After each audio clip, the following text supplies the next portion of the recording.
Yatra say just adum of course. Na ya sorry akofa adum kase no e di abramo. Na yabasha ase free nkofo cross amanene. Ye free amanene ana afei yabewie dwumadie no. Ewo oye efinti join live ewo YouTube Nhyira TV. YouTube Nhyira TV oba. Na wa subscribe dwumadie no e di amame. O subscribe wi a na odo message no aka ho ene. Answer Friday bia ma catch us say ya na mpese ye interactive. So mimi kebi na so ba be kebi. Friday bia na yenimu nyina na djumade no. Enti na be pese obia obetie Nhyira passports. Obehwe Nhyira passports no. Also do message ebeba because topics na yendina ye betimi akebi. In fact, na yema show no enso enye very very interactive. In terms of the annual journey live our YouTube Nhyira TV now subscribe to Medino at the Amame. Now make us say FIFA at the was the nominees no at the above for 2025. Now Oko AMM and Fema. In fact, Kuku Dampa nominees no him what you say. Ubia Mudu Osman Dembele nom Harry Kane, Kylian Mbappe. Mohamed Salah nom Pedri Rafinha Lami Yama Adam Rantia kanina ko pa mo mi na woman koba na ya ba be di san komo no player ben na esen ko bema FIFA for Anthony D Amem and the last three no how many betimi ameki and probably continue and win the FIFA best player member no and so after me yeko man so afema Aitana Bonmati Alexia Putelas Adnafe Alisa Rusho Mundina so emeki awo nominees mani na yakoba na ede honsam ede abrawo coach na mema famu Ateta Luis Enrique nom Enzo Maresca Hansi Flick eno makani na no so yakoba na san komoni na ya bedi awo dwumadie enso so yesamobo said the Fipro 11 and air Friday Yerenya brepa na yewram adin komono enso atimi adi amamunti anso yakoba na ye the Fipo 11 team no atimi adi abroni acheche adwen atimi adi afa hona ve yebafia yebedi the super class enso ahun komo nyame adoma Sunday Accra Sports Stadium has the folk Kumasi Asante Kotoko, the biggest official on our calendar. ISL a game we and according to Penny Forum say Nyame Yadoma 4 p.m. and na game and so betimi a kickstart at the Accra Sports Stadium. Nene yam focus and na somewhere ye did the backline and komo the goalkeepers any defenders of the two teams and ye come Medford ya kodu obia and so Medford no ahun komo na hwe why na on the day the Medford ba boa no a click na so they are in football terms say yes say the midfield is the engine room of every team no why the end be click ama we win nyame ya adoma kwesiada this and many more Friday edition Nhyira passports ya transna fi ya church adwen kakrakra atimi ade afaunti joining live our YouTube Nhyira TV oba na odo message no aka ho ya come na ni aba ya ba edin sama kani na no edi ebebem Richard ni yen kwa mane namra be ma wo junso ni mu pai ebikam eyawo eni mo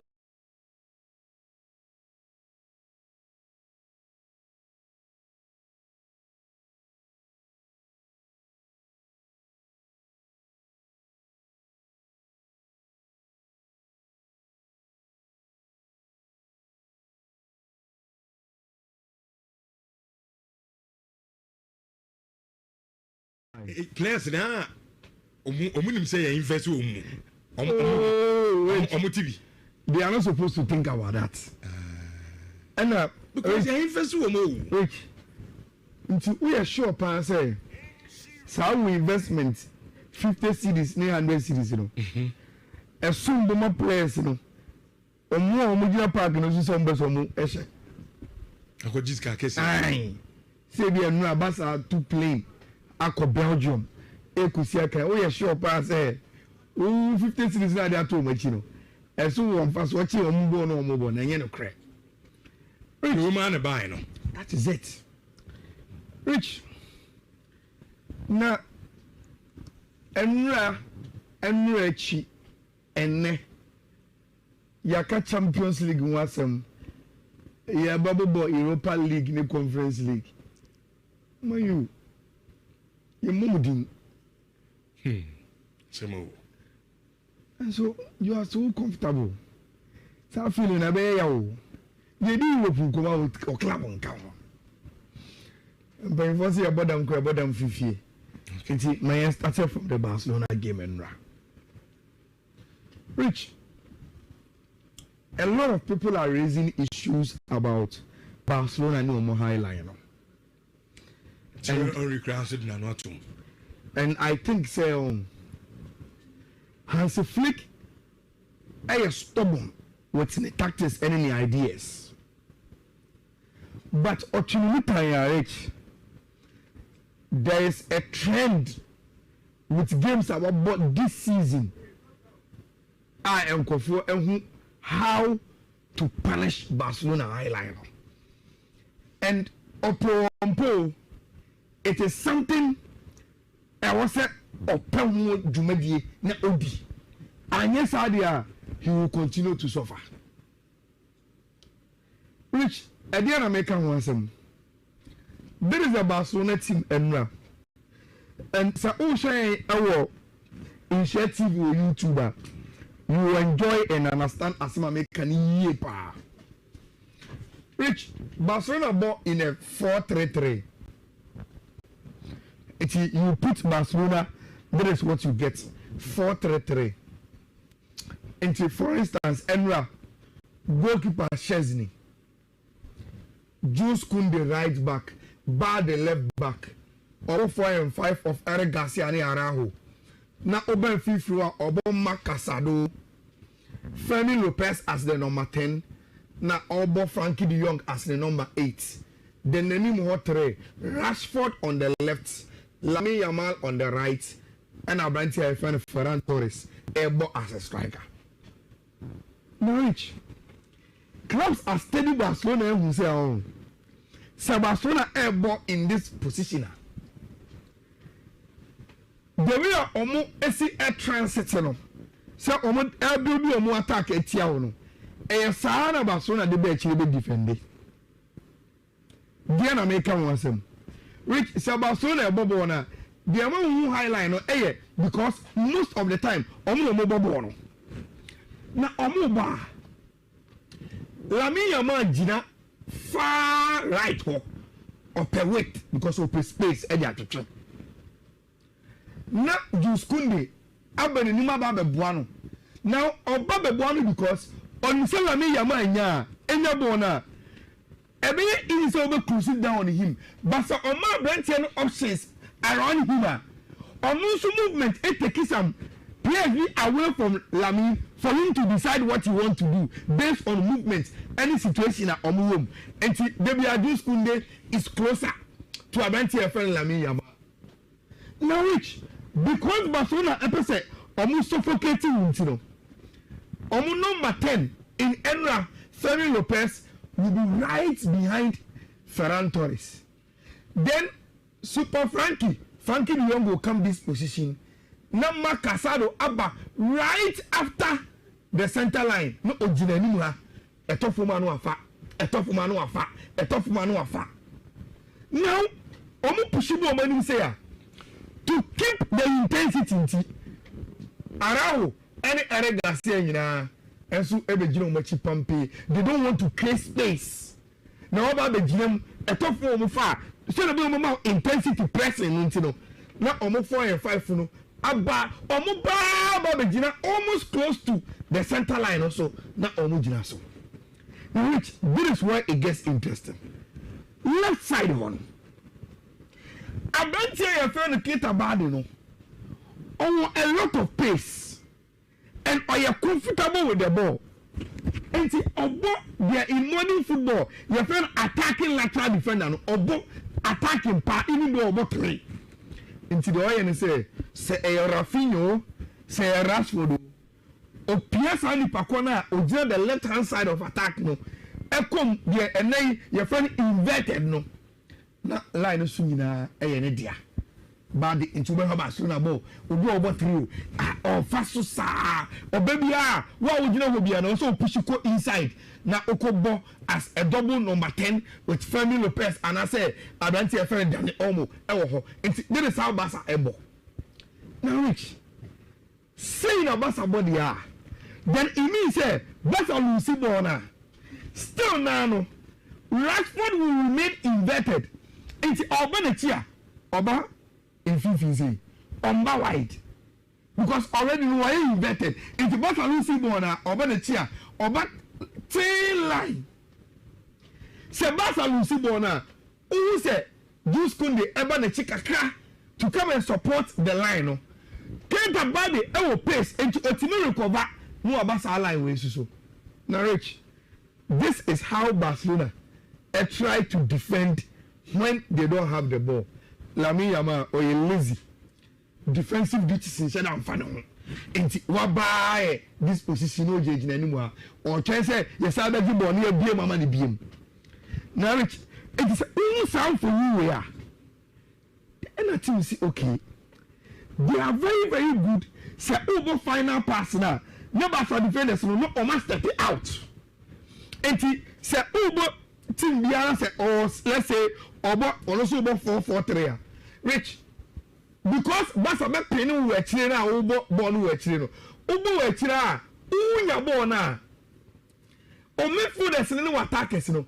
They are always caught in these lines in between small spaces now and what Barcelona for no. Say your number 6 oh, say your number 8 oh, say your number 10 oh. So nya ball no baba. Rich Barcelona defenders no. Omunye who so bo final pass na omabo omunye kitwe bi na omama on number 9 no aye offside. Team is okay now. Yem bo two pass in my number 9 ni bi. Yem what we will do and say because you are playing a high line. Na high line aye narrow. Mabua no won finfi won ntino. Rich, they now play what you call vertical pass. And because Abenti friend Marcus Rashford and I say Rafinha Mpa obo as an inverted number 10 ntino baby are o shenfifi enti bad chi no so be shenfifi there's a whole space at that Barcelona or more vertical zones in it is what I reach Barca against Club Brugge Enra that was the same thing. Barca against Paris Saint-Germain, that was the same thing. Barca against Sevilla, that was the same thing. Even games at Barcelona, every you know. The dangerous movement opposition, that is the same thing. Rich, Omubo diagonal as a vertical pass in the two side space way. Now, almost like I know replace span. Abba out. Now I follow her. Say, I follow her no or running say Kima. By the time of Barcelona for the everything, you know, say, Omono Manan, why up from pa? Minyans aka and say, by the time I pass the free, right one other inside, no, he should just be behind the ball. Say, who is behind the ball? Even so, what Barcelona plays in Akrana, which ultimately offside. It is a say, Sana teams, you know, elbow Editia Barca. A vertical pass into the zone of the recovery of Bali. Na omo for ball no e right hand side ho na omo di ball na tuamika hey sa o ye striker that time no already you are in an offside position but ball ya omo di direct arm enti you are beyond Barcelona defenders no and say best omo tuamika ko machi a which you are always ahead they also ya na say wa okuta ball no u di tuamika na say no beti yetu na o kate ball no baba always make sure the number 9 is behind ball na o baba back no Oceana no answer waka ball na tum na washo go which anyway this is our Club Brugge learning from video analysis of Marshall Barcelona any other teams so many results against Barcelona know that is how they were able to break Hansi Flick and Barcelona team no and this guy called Carlos Forbes and now with the pace was dangerous for team for the Club Brugge 2 goals 1 assist and yes Barcelona were flashes of excellence with Hansi Flick, Lamine Yamal goal super, Ferran Torres goal, come, marriage. And this incident was a robbery. there is no way Romeo fouled Chesney. The big gap. For good. Yes. And then no to tell why you feel but all. Master player no so here no say Debbie. There were 2 incidents. Okay. Carlos Forbes guy on your penalty. Yeah. Now only incident now according to Anthony Taylor bad the foul in the box. And was a penalty man. And I'll coach VAR.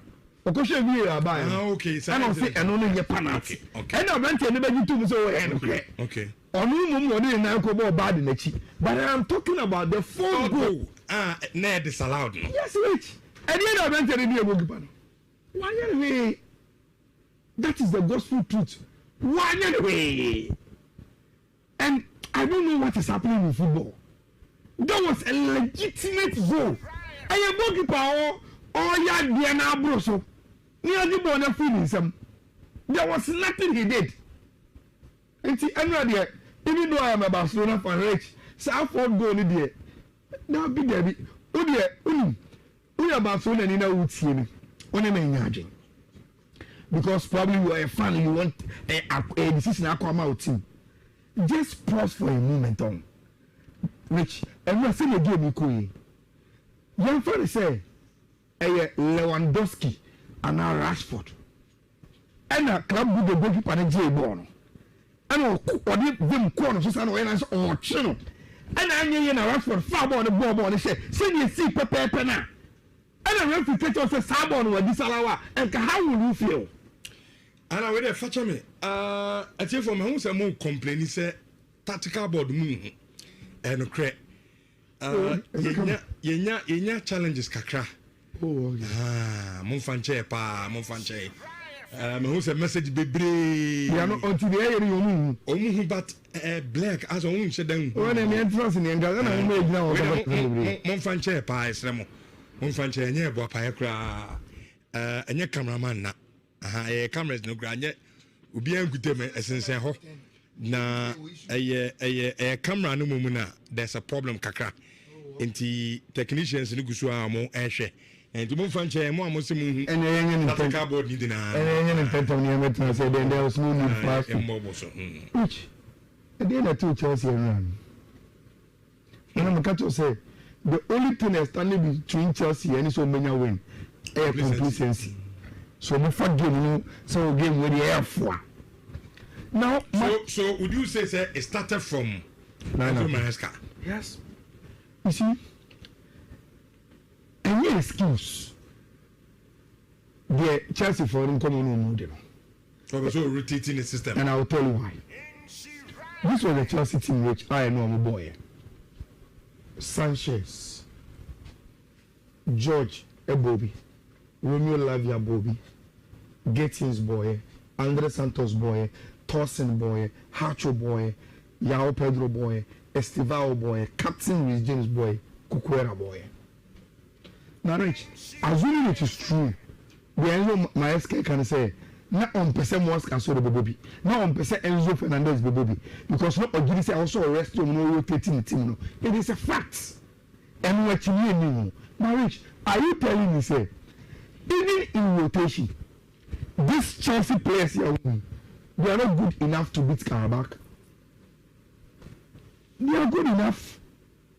Because even when we like the prior, or the Enzo buy, they make changes and bought in Ganacho. Which player be on Chelsea group Nimbian and that's almost squad Nimbian. So or transfer your rotation said they are way good enough. I think about for and let me show you what BBC. Which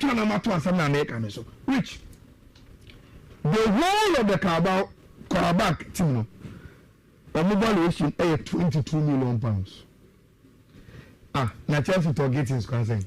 One player. Ne board danger. The entire Karabakh team. It is a or you rotation said the value of the team now in one player Karabakh in Chiom. And what excuse now the man? I think that Chelsea need to solve more defensive problems. Yes, they can score, but if you keep on conceding cheap goals, rebound still no obeba show side no at this level so person getting the job done you get it done and you go say which anytime when I tell say share about you the past beyond look at the results 6-0 4-0 like they just do the job and I know this generation I say I record no against Carabao now Carabao last season rich omo Europa League omo no you go do things you omo no way this season omo for Europa League about Champions League rich and look at the wonders that they do they've beaten Copenhagen they've beaten Benfica and many chances so etimi abodro e wo nti ye bobo o maba so and na the Pep Guardiola man tell it no mo na for one solid and na omo e share who say na me catch you say Dortmund for the bad because of from three back no and that is the reason why we be a predator say Sergio and Doku ebebo say na they will play behind the wing backs no and cause them problems and then it was so goals na abanti e no for Foden Eshe super goals. So I said 20 goals in the Champions League. Now which it for almost interested in numbers, no. Who is that for Foden 20 goals now? I say no. Eshe so I said more Champions League goals. Eshe Ronaldinho Eshe only 18 goals in the Champions League. And I show you, Debbie. Many numbers will come and tell us probably Foden was a better player in the Champions League. Actually, I'm right here. He a friend of Ronaldinho. Ryan Shaki at the Kahuna Rich City to know there is no way about to with your park as well. On Shady and Senior now and the Aircano, which were the first player, Ellen Haaland. Set or 3 teams. Now, Obesha 5 goals. Or better in 5 consecutive games in Europe. Or here with Salzburg, or here with Dortmund, now we're here with Manchester City. Team are winning 5 consecutive games. See now Oshigo. And wait, we're only 52 games. But we're really in the top 10 top scorers of the Champions League already. At this rate, we're not to Ronaldo.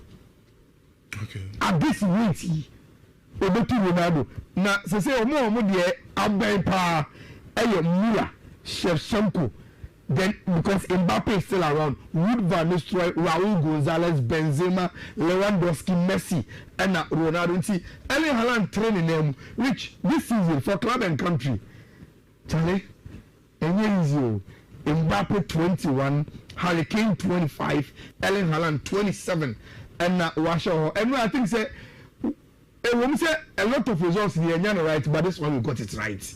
We all knew said that Newcastle for them. I want to say James Parker, how many 2 hot for team by your friend Athletic Club say or more able to meet any results. Now we share Champions League standings now. And go for any more so which Newcastle touch to settle. That is very good for Omo and maybe Newcastle may really game there. Tonali Ebenya man of the match, they are many Germany because of the betting scandal. Now a war brand. I know it's too early to make carry, but I don't know. Say, I mean, I'm so hard on the Spanish teams. There, have you asked the Spanish teams non-performance for Champions League? Of course. Almost 13. I just hope so. Which it will not be a case. Omobaka say, maybe the English teams. Pick it too early for the competition. Okay. And by the time you have group stages now, you have playoffs now, you have start your knockout stages now. Now every almost find your form, and you can't keep this peak level not start to the end of the competition at a point in time over form. And probably yes, and in the English teams are doing far better than the Spanish teams, you know. But I just hope say, and yet say Omo pick it too early. Now Omo started air show goals, which everyone may share Galatasaray for highlights now. And a commentator they can say, the Victor Osimhen area, there's only one challenge. The both season where we are. I'm sure all the doubt from the big clubs. Say Abrante can be consistent at the highest level. They will scale that hurdle and they will now come in for him. Okay. And so the Real Madrid, the Barcelona. Yes, they will come. because which they are all here other branch no more doubt no. Of course. Be about Napoli. And then Napoli are just still only consistent record at the highest level. Napoli yet consistent Champions League club. Okay. That's all good. That's Obetimia performing at the highest level and which Galatasaray Okolo and when you're full of who he is. And I'm saying, okay, no problem. Don't go to Saudi Arabia. We'll give you Sikabia Opebia, now your players account into the lower Sanimo and Mario, I mean, I'm about account, which you create the chance for him and he's scoring and also all type of goal for a striker. Obama presence in the box, someone if you by he'll be there to head it or press it or be someone on the ground with passion, the aggression. Just say, be all your package to be say, or the Nakuma Munina, and that is what sometimes scouts repair. Not just you go now or but look, say or counting me one, you know you are bringing a fighter onto the field, and that is what Victor Osimhen and the Emma Tima, your friend of Galatasaray, and I was very, very happy for him. Say Otimi, rich after match day 4, Otimi bought Champions League, and also should be a now when we say you're going international break about the tragedy in the show. Say automatic for no. As a money Chelsea in our playoff, and it's out Bosu. 11th and 12th. Obiaso was 7 points. Obia was 7 points. And the next feature, Barca, Chelsea, Barca, and a bubble. It set the tone. Your bad next time at the Champions League, which there is this game 11th against 12 and 1 against 2. Nti Champions League no ayede and then Europa League games and Conference League games nti Mayema could be na ntimi international komona ewo ho no ntimi emfa enhwehwe so nti for those who are interested in the Betway course no there are 3 courses bia obetimi e de ayede or the first one no BW1F 559 DCC and a second one BW1F 55CA6A. Then the last one BW1F 55F CA1. Oko Owusu Bempayala Ewo X. Anasa Ayala Sports Anasa Besmako Owusu hyphen Ayala Ewo Facebook unsa ebetimi account until far na an Europa League and a Conference League no. Also one head ebetimi e dey rich. Oh man na players na omunim say you invest omu. Omu TV. They are not supposed to think about that. And because you invest omu. Rich. Until we are sure pa say some investment 50 cities 900 cities you know. Assume the more players you know. Omu gina park no so some beso omu ehye. Akojis kesi. Ai. Say be anu abasa to plane akọ Belgium. Ekusi aka we are sure pa say 50 cities na dey to machi no. Assume one fast watch omu bo no omu bo na nye no crack. No man buy no. That is it. Rich. Na enra chi enne yaka Champions League wasem ya babo Europa League ne Conference League mayu ye mumudin Semo. And so you are so comfortable so feeling abe ya o ye di Europe ko ma o club on ka but if I say about them fifty, my started from the Barcelona game and Rich, a lot of people are raising issues about Barcelona and no highlight. And I think Hansi Flick is stubborn with the tactics and any ideas. but rich. There is a trend with games about this season. I am confused and how to punish Barcelona highlight. And Opompo, it is something I was said Opomo Jumedi na Odi. And yes, idea he will continue to suffer. Which Adiana American wants him. There is a Barcelona team and so share our in share TV or YouTuber. You will enjoy and understand as my American yepa. Which Barcelona bought in a 4-3-3. Until you put Barcelona, that is what you get. 4-3-3. Until, for instance, Enra, goalkeeper Chesney, Jules Koundé right back, Bar the left back, Obo 4 and 5 of Eric Garcia and Araujo. Na Oben Fifua, Obo Marc Casado, Fermin Lopez as the number 10, na Obo Frankie de Jong as the number 8.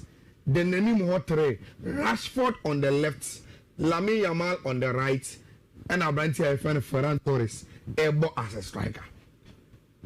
Norwich clubs are steady Barcelona who say oh, so Barcelona Ebo in this position. The way omo esi air transit no, so omo build omo attack etia no. E Sahara Barcelona de be actually be defend. Dia na make am wansem. Which so Barcelona bobo na the amount who highlight no because most of the time omo bobo no. Na omo ba Lamine Yamal jina far right ho upper weight because of space e dey atwetwe. Na Jules Koundé abani nima ba beboa no. Now oba beboa no because on say Lamine Yamal enya bona ebe is over cruising down on him but so on my branch options around him on also movement it takes some players away from Lamine for him to decide what he want to do based on movement any situation at home and Jules Koundé is closer to a branch friend Lamine Yamal. Now which because Barcelona episode almost suffocating you know number 10 in Enra Fermin Lopez will be right behind Ferran Torres. Then Super Frankie de Jong will come this position. Number Casado Abba right after the center line. No Ojinanimula. A tough woman afa. A tough woman afa. A tough woman afa. Now, Omo Pushibo Manu say to keep the intensity. Araujo any Eric Garcia and so every machi pampi. They don't want to create space. Now about the gym, a tough form of far. So the more intensity pressing into now almost 4 and 5 no. Abba almost Babajina almost close to the center line also. Now almost so. Now which this is where it gets interesting. Left side one. I don't say your friend Kita Badi no. Oh, a lot of pace. And are you comfortable with the ball? And see, they are in modern football. Your friend attacking lateral defender, no, attacking part, even though about 3. And see, the way you say a Rafinho, say a Rashford, or Pierce Ali Pacona, or the left hand side of attack, no. Come, and then your friend inverted, no. Not line of Sumina, a Nedia. Bad into my Barcelona ball, or go over 3, or fast or baby, what would you know will be and also push you inside. Now Okobo as a double number 10 with Fermin Lopez, and I say, I don't see a friend down the Omo, there is how Basa Ebo. Now, Rich, saying a Basa body, then it means, Basa Lucy Bona. Still, now, Rashford will remain inverted into Obanachia, Oba. In 50 Omba wide because already we are inverted into both Lucy Bona over the chair over tail line. Sebasa Lucy Bona who said Jules Koundé eba the chikaka to come and support the line. No, can't a body ever pace into ultimate recover no abasa line way so. Now Rich, this is how Barcelona try to defend when they don't have the ball. Lamine Yamal or lazy defensive duties instead of fan. And what by this position no judge anymore. Or try say yes, I beg you born near beer mama ni beam. Now it is only sound for you where. And I think see okay. They are very, very good. Say over final pass now. Never for defenders no almost step it out. And say over team biara say or let's say obo also over 4-4-3. Rich because basa be pin we chire na obo ball we chire no. Obo we chire a unya ball na. O midfielders no attackers no. They are always caught in these lines in between small spaces now and what Barcelona for the say your number 6 oh, say your number 8 oh, say your number 10 oh, so on your bone over Rich Barcelona defenders no omunye who so bo final pass na omo bo mu kitwe bi na omama on number 9 no aye offside team is okay now yem bo two pass na my number 9 ni bi yem what we will do and say because you are playing a high line na high line aye narrow mo bo anu won finfi won ti no Rich they now play what you call vertical pass. And because Abentia for the Marcus Rashford, and I say Rafinha Mpa, or as an inverted number 10 Nintino, they are or same fifi, and it's bad cheap, no, so the same fifi. There's a whole space at that Barcelona or more vertical zones in this Russia Rich. Barca against Club Brugge Enra, that was the same thing. Barca against Paris Saint-Germain, that was the same thing. Barca against Sevilla, that was the same thing. Even games at Barcelona, win, you know. The dangerous movement opposition, that is the same thing. Rich, Omubo diagonal as a vertical pass in the two side space way. Now, almost like an open span. Abba out. Now I follow her. Say, or follow her no or running say Kima. By the time of Barcelona for the TV, no. Say, Omono Mana, why off from pa? Minyasa and say, by the time I pass the free, right one abbe inside, no. He should just be behind the ball. Say, who is behind the ball? Even so, what Barcelona plays in Akrana, which ultimately offside. It is a say, Sana teams, no, elbow Editia Barca. A vertical pass into the zone of the recovery of Valley. Na omo for ball no right hand side ho na omo the ball na tuamika hey sa oya striker that time no already we are in an offside position but ball no ya omo direct arm enti you are beyond Barcelona defenders no and it's about omo tuamika ko machi a which you are always ahead the one so ya na say wa oguta ball no we the tuamika no say no betimi etu na o kate ball no back always make sure the number 9 is behind ball na o baba back no osiana no asa waka ball na tum na washo go which Emra this is our Club Brugge learning from video analysis of Marshall Barcelona any other teams so many results against Barcelona ayeno that is how they were able to break Hansi Flick any Barcelona team no and this guy called Carlos Forbes Emra with the pace was dangerous for team for the Club Brugge 2 goals 1 assist and yes Barcelona were flashes of excellence with Hansi Flick, Lamine Yamal goal, super, Ferran Torres goal, come, marriage. And this incident was a robbery. There is no way Romeo fouled Cesny. There be that. For good. Yes. And then no to tell why you feel but all. Master player no so here no say o. There were 2 incidents. Okay.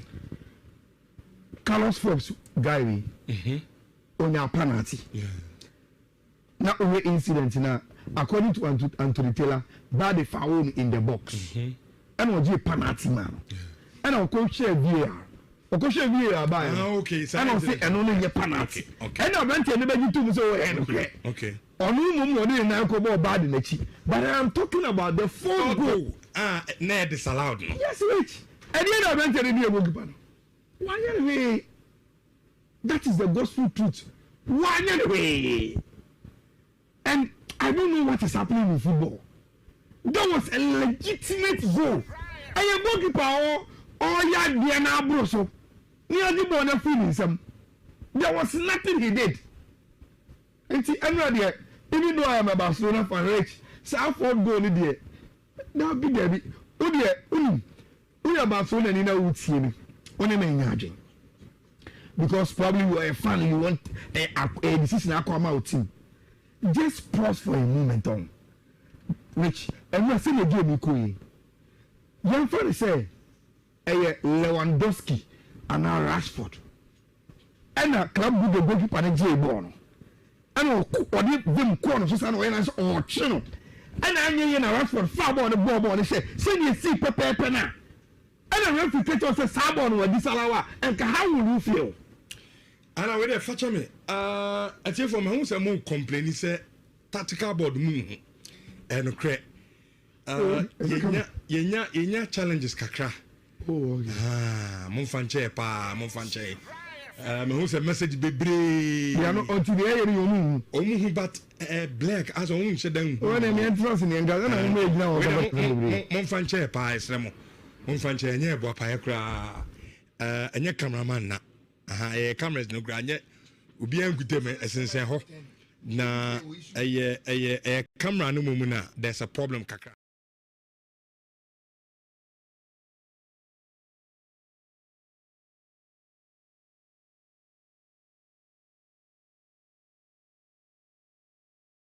Stories I'm a tearful in a show no so live on Nhyira 104.5 FM na the tell say and Friday we can see more and continue o stories be an anopino e was a one saka bia ne de won sempina e de bra tearful in a show no so na mame fa to monim say e Andra and a FIFA e de oma wars e de buy and I said nominee for 2025 awards wo e de buy ye de won sempina e de bra tearful in a show no so nemum ansa na no mame fa to monim say after UEFA Champions League the tell say Andra Thursday yenya Europa League and Conference League matches about so now the team say Andra Switzerland team from say FC Basel Etnafi when we 1986 UEFA Champions League winners team from say Steaua Bucharest from Romania by 3-1 and we Andra Resta Belgrade Etnafi El Serbia when we share Baku Amali Entimante na a former Inter Milan or player FN Marko Anatovic and at the penalty I the only goal and my Resta Belgrade after Dinamo Kiev and as well Dinamo Zagreb rather woman team of Croatia so trainer at my away side je from Celta de Vigo Mamo FF Sweden woman so 1-0 at my Panathinaikos from Greece and after Midtjylland Etnafi Denmark woman shall 3 Emma Celtic woman take Kanubako after OGC Nice France woman so 3-1 at my Freiburg from Germany after team from RB Salzburg woman so Etnafi Austria the team Salzburg team no woman shall Mienu Emma Tima je from Go Ahead Eagles from Netherlands Omantimante after Stormgrass Etnafi woman any team from say Nottingham Forest able goalless draw Utrecht Etnafi Porto able 1-1 Aston Villa Park and Romusho 2 Emma Maccabi Tel Aviv from Israel Omantimante Bologna team Etnafi woman Brand FK able goalless draw after Braga Etnafi Lusu 3-4 Edema team from say Genk and what Chimame Fantu and him say Ferencvaros El Hungary woman shall 3 Emma Ludogorets Razgrad from Bulgaria Omati Kanubako and after PAOK Thessaloniki El Greece Omasha 4 Emma Young Boys from Omaya from Switzerland, woman Antimante, and what Chitima from Rangers Etnafi, Scotland, woman who 2-0 Edma AS Roma, and after Rebetis Etnafi Spain, woman show 2 Emma Leon, woman Antimante, after Stuttgart team Associate 2 Germany, Emma final team Antimante, and after Victoria Plzen Etnafi, Czech Republic, and a Fenerbahce able goalless draw, and to where matches are Andra, a Basu UEFA Europa League Nima, and Anna Pioneer Sempina, Edma Tilfoina El Shono so. Na many can catch as a Champions League nedia. Edi can ba so as a nano Tuesday and after Wednesday no. Na the team says UEFA for a day. One more and as a lineup ediaba. Na we no 11 players omoboni bosani Tuesday and after Wednesday matches are about so UEFA Champions League num. Na according to UEFA for no one about 3-4-3 formation. One alpha by Munchi goalkeeper. Jeffrey Manuel Neuer and watch Derek Lucasen Esinakai. Edema Tima you from Sa Pafos. One for team from say Eintracht Frankfurt womo player from say Ruben Koch and watch Carlos Augusto wosina ka anima tima je from say Inter Milan woko en FIFA womo fa Blantia from say Carlos Fob wosina ka anima tima ye from say Club Brugge and watch omo fa Ibrahim Maza wosina ka anima Bayer for Leverkusen Alexis McAllister eboma Liverpool womo fa Davide Sapacosta wosina ka anima tima from say Atalanta and of attack no womo fa Foden wobo anima Man City and watch Victor Osimhen esina kan anima Galatasaray and of Mikel Merino ebo anima tima from say Arsenal eti way start 11 UEFA for anybody no pay ne wonsem ema tiefo nyina e show no so na away from UEFA no yanto so say many can catch us Andra FIFA for no at the 2025 nominees awards at by now FIFA awards I was say Barcelona under FIFA for no we say criteria no the say last year a chance here am say 21st August ever pim 10th August and I am say a chance here now mami fan to him say under FIFA nominees are only buy no all from na say ye romu ya the 10 say notable ones a woman no your best FIFA women's player of the year nominee woman at the by now for Sandy Baltimore Wasina Kai, Edma Tima from Chelsea, and watch Natalik John, Ebo Edma Chelsea, woman for Aitana Bonmati, Wasina Kai Edma Tima from FC Barcelona, and watch Lucy Bronze, Ebo Tima from Chelsea, woman for Mariana Cardente, Wasina Kai Edma Arsenal, and watch Temwa Chiwinga, Wasina Kai Edma Kansas City, after Dina Anase Kadijatu, Wasina Kai Edma Olympic Leon, woman for Mechi Dumone, Wasina Kai Edma Olympic Leon, and watch Patrick Gujoro. Wobo Adma FC Barcelona Maiwano, woman for Lency Heb, Wasina Ka Adma Olympic Leon,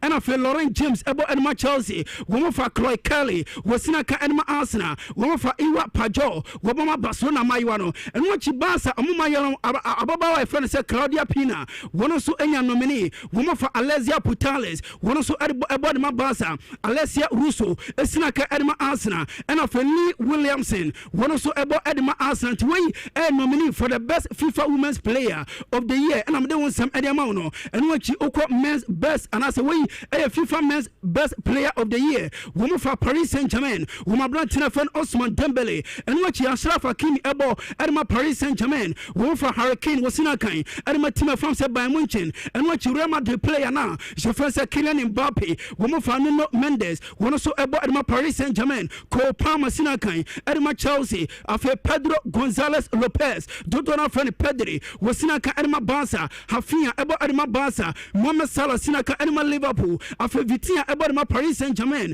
and after Lami Yamal Esinakai, Edma Tima, you're from FC Barcelona, it's way the best FIFA Men's Player of the Year, nominee, and I want some no, but they want some Pina Edma Telephone El Show so, and watch best FIFA Women's Coach of the Year, nominee FIFA for Edebai. Now I'm for Chelsea coach, your friend Sonia Bombasta, after I'm for Jonathan Gerrard, where Olympic Lyonnais, one coach, and watch for Seb Hayes, where coach Adama Orlando Pride, after Rennie Sigler, one coach Adama Arsenal, and after Serena Wigman, where England and my coach, and one more also adding nominee Eman and Nano Peno, Shadow Sampina, Emma Tiafonia El Shono, so after best FIFA Men's Coach of the Year, nominee Omofa Javier Agua, where Mexico man head coach, and watch Arsenal coach of first Mikel Arteta, when you're nominee, one for Luis Enrique, where coach Edma team from Paris Saint-Germain, and watch Barca coach Hans Flick, and your nominee, woman for Chelsea manager first Enzo Maresca, after Roberto Martinez,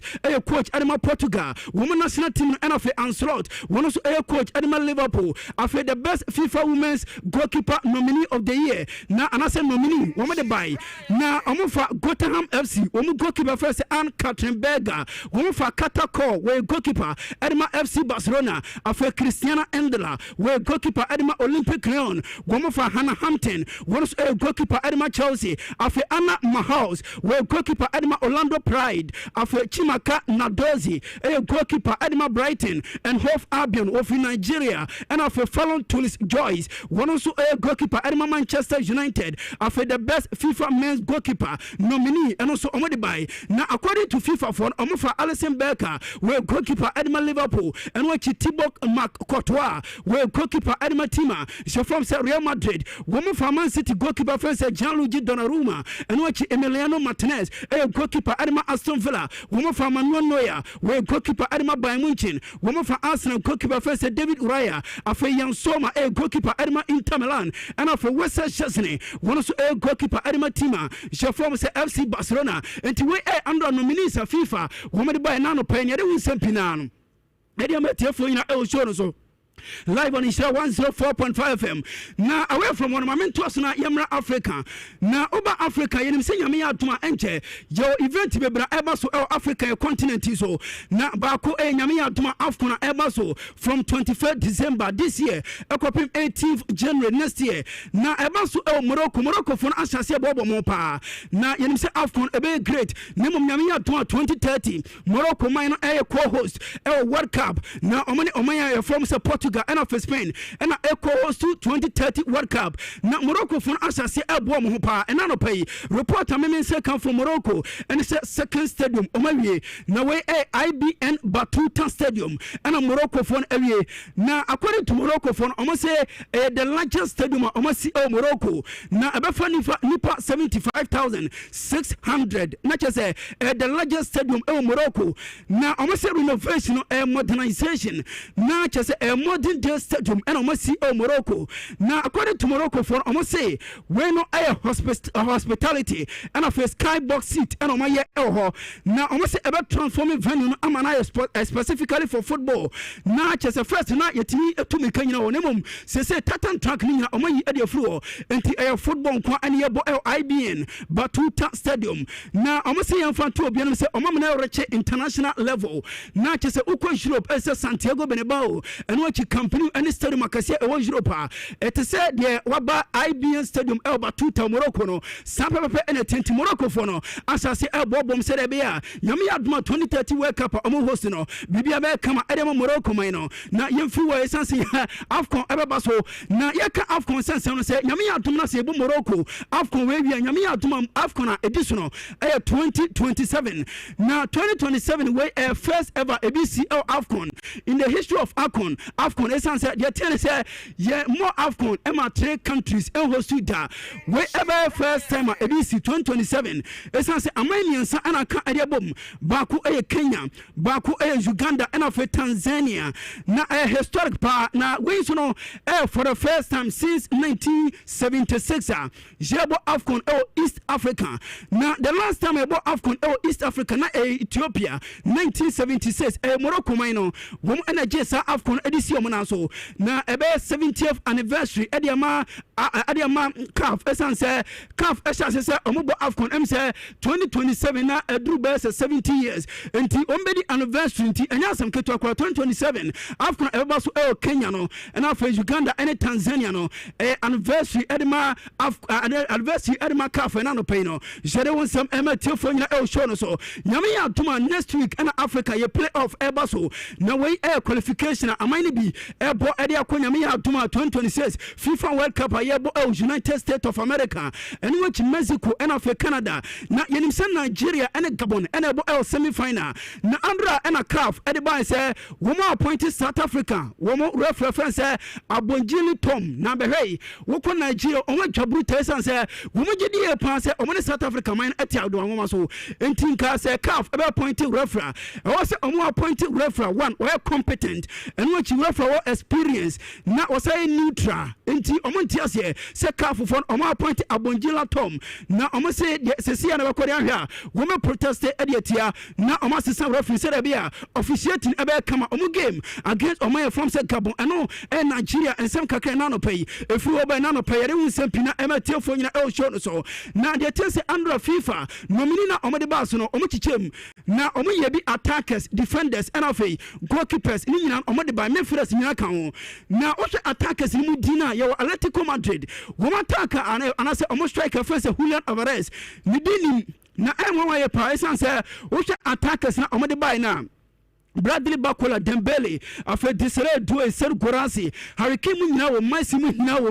Cristiano Ronaldo mu nyina makomani namum wo mu so nyina e wo namum Abrante feze Julian Alvarez andra wambem na oko Atletico Madrid Abrante feze Nicolas Gonzalez wo sina ka erma team from say Atletico wo se won tiase woni FIFA fon enya adwen say omo the attackers aba na Atletico Madrid omo attacker fan say Julian Alvarez enim na wase oka amobi antese say ade na omo divide enye fair na FIFA fon ache say omo nim de omo ye football na nkasa ground so omo isante ase edienti na odi attackers bebrebe se beba na Julian Alvarez enim Etinico Gonzalez wase woni FIFA fon enya adwen eno kakra fi Atletico Madrid aso eba na Clasico eba so on se point no altercations eba so na altercation eba so na Rema the players and of FC Barcelona players and La Liga president first Javier Tebas wakasa na Javier Tebas GDA pass enomana ekoso no entwaye sabi ema La Liga no animonyam enkosoro na GDA pass El Clasico nko na no ma bi se ebesi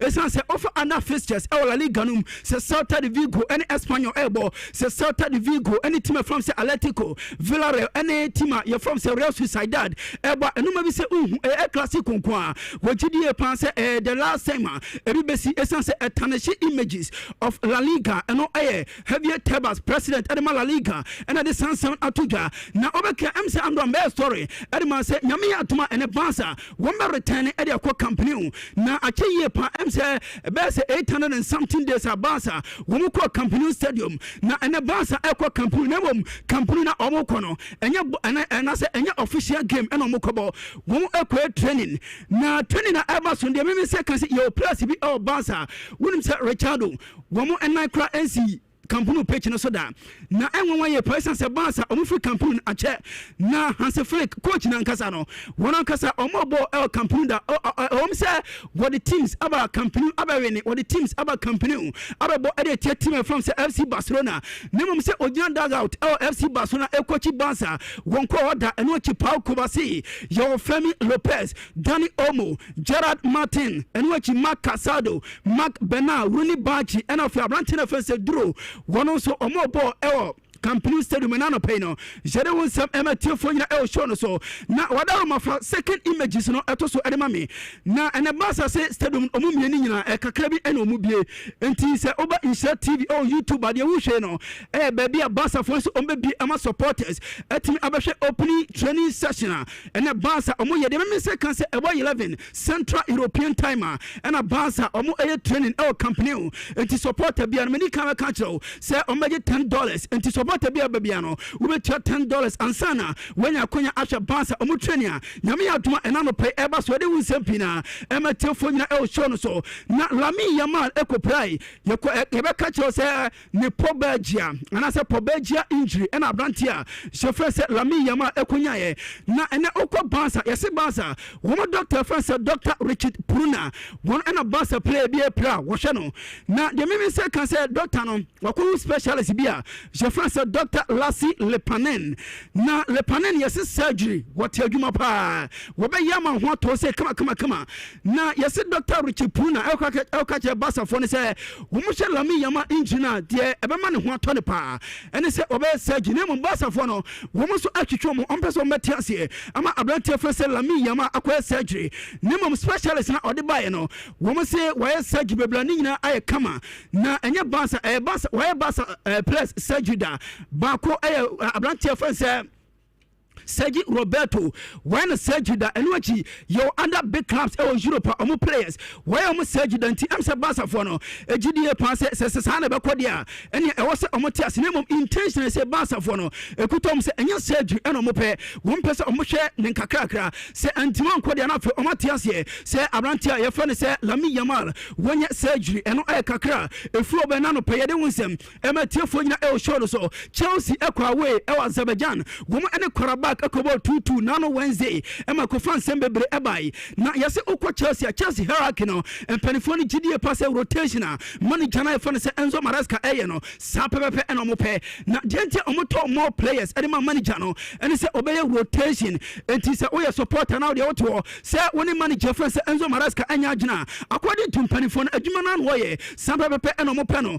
na yase director of performance edema Chelsea your friend Blaise Kavanagh wono ena oni Enzo Maresca and Emperor catch almost said this season, no, say last season Chelsea players in April, and this season also Moshanomia rotation our Chelsea team and until end from the start of the season, who is a Chelsea game beyond Mobiano. Now Omoya rotation and Anopeno. Je confirm them at Tiffany El Shono so. Ambra and the Bass Oko Rama to the Abrantia. Je France Aurelion Chouameni Akopra. Now best 2 to 3 weeks, Akobes 4 weeks, one team mobile and from a team.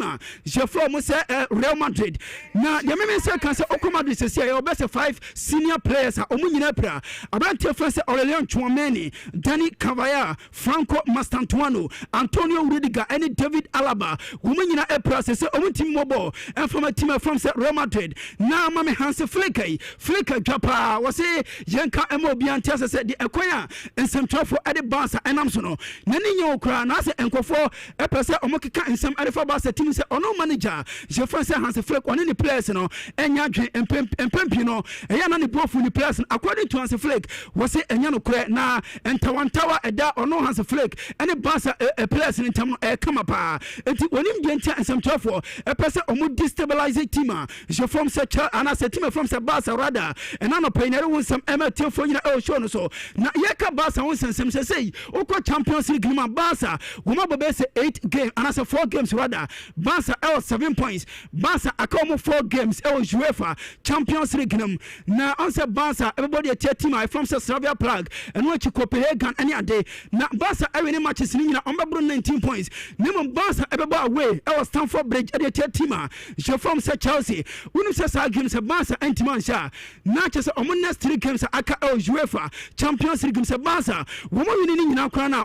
Best 16 points. A hundred year pa Ebanesa. I'm sure Barca. I just want move playoff. Now you said last season team at the Leverkusen, Lee and Aston Villa. Omunya 60. Omunya 16 points. Womu Eura top 18 minimum this season. According to UEFA for almost estimation, and they say Unya 16 points. I'm sure not one team qualify for top 18 now. And Tibasa for the Yamia Tuma Champions League gamer. Womu bo Chelsea or Stamford Bridge no. And you say if you run to a come over to Kiani K. Also almost say. Now omutimi qualify eno kakra fu be na no pay de wonsem emetefonya show no so na me ka Antonio Rudiger wansem se Rudiger asase enche kra no wo be available e de matima you from Real Madrid na andra our gym you say Antonio Rudiger Etretenapum na Rudiger Etretenapum ye kubi sanses chairman na say ena usi no Antonio Rudiger say Jean-François Tobianim say FIFA Club World Cup am one kra esan say wan shira enya good preseason na plan a bless in disguise adema ono Abrante France Antonio Rudiger esan say watrefi agina home wa home pa wogidi ye pass oba fit adema tima je from say Real Madrid na yes Chelsea for akoi say omo Antonio Rudiger back one say we former Chelsea player na yesi Chelsea for no pressure aba muso pa esan se tema na echiro for ehie no Chelsea for no ye match se said ensem chiro for e ka se Chelsea ehia experienced player e wa chiro no e also omokofa experienced player adeba na omokoso mo pa Antonio Rudiger nemom de me se ka se Rudiger e ka chiro mo se Real Madrid na won nani jepa enti wontimi ma eno chi ye Saudi club omunyina so eni chi Abrante France Antonio Rudiger won e na no player won sem e metefo nyina e show no so na Abrante ye France Vinicius Junior said the enoma esiki kan kwedi ansha Vinicius wo betima ko amana ye san say de me say kan say okọ Real Madrid wo mo say Vinicius Junior answer ne contract ne dia eni omo betono na Madrid asking price 150 million euros wo mo say 150 million euros to answer kro na komodian asha say less than 150 million euros Real Madrid Anton Abrante France Vinicius Junior ye confirm dem telefone na e show no live on Nhyira 104.5 FM Richardo de tense Andrew Mbeso Edmasa Brantia je France Ashraf Hakimi akopra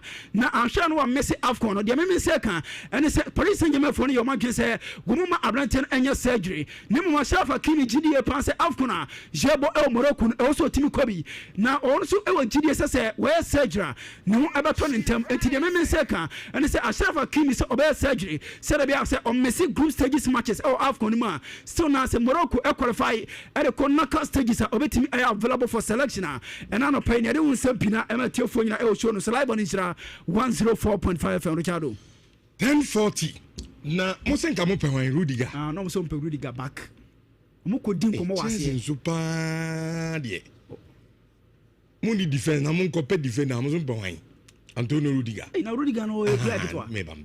Minwi. O e backup say experience no be bo ankura no. Say the Thiago Silva be na. Oh, okay. Sa pepe. Muni shame. Ani wo pa de muni bi. Ntina mo sa ko ye no. Be ma di osisua. Pe wo so no ba. E di Rudiger ye. O su Chelsea bibri. Rudiger su Chelsea. Bibri. E o kwa e o di. No Real Madrid e dey na governor. Oh, there be one. Dey be saying. O su Chelsea. So. Champions League no. Abrante na akra na say obumo. Ebi anka so mo be ka kire mo no. Ko be ka say ti ai pa.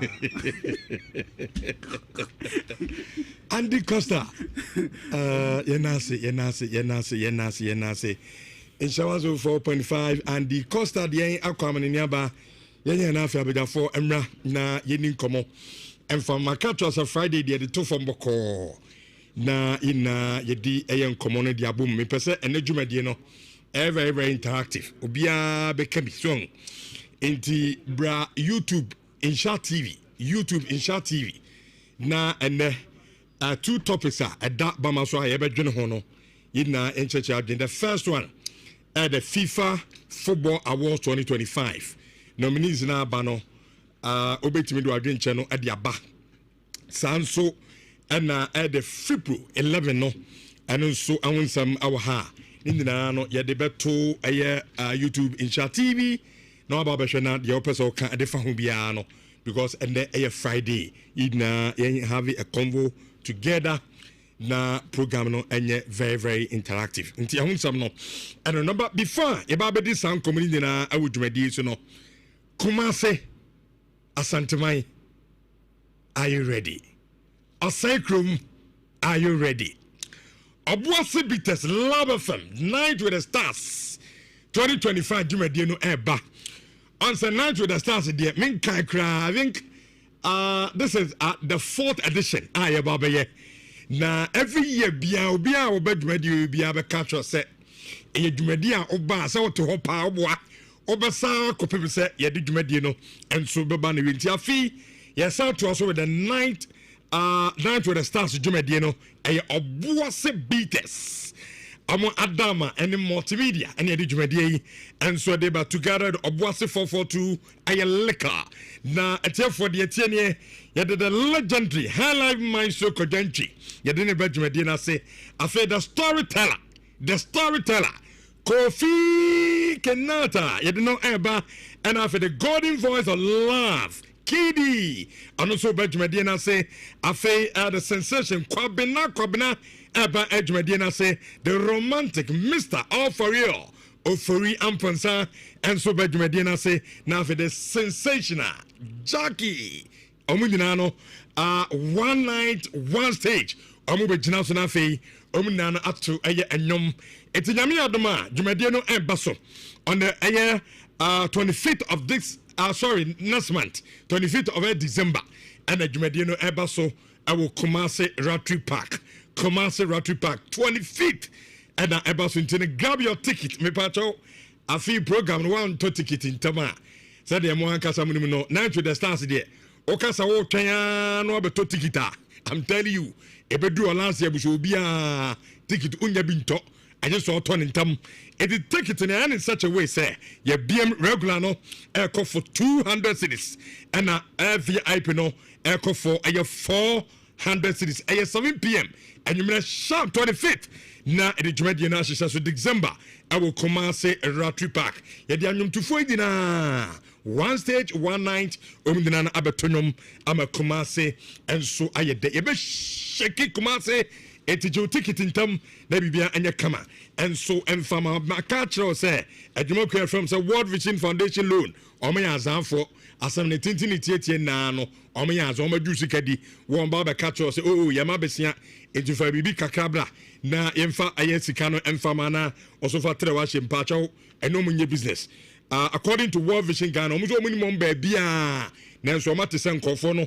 Issue umudinti mesraw aya no amani adaho na onomo ankom ye air transaction be from a World Vision Foundation loan fadini etu trim me patro se bi obi abu ana obi pese obu a san kofo bi pese obu a fa number ni ma police for enchi omo 0509 823962 na onso wetime any omo edi eye enkomo tap send eye bian abrochirefo nyina edi send sika free abrochire edi ba Ghana nti bogus nyina menchiam na no pe good morning from eye Kumasi Ghana na abogafo de ya kan nyina ne se ne date grass me he ne date okay and 7th okay na 7th dia magi 7th dia dia magi kakra enti mun fantum so ho dada no a tap send ho no a na mun pianwum na se bibia anya kama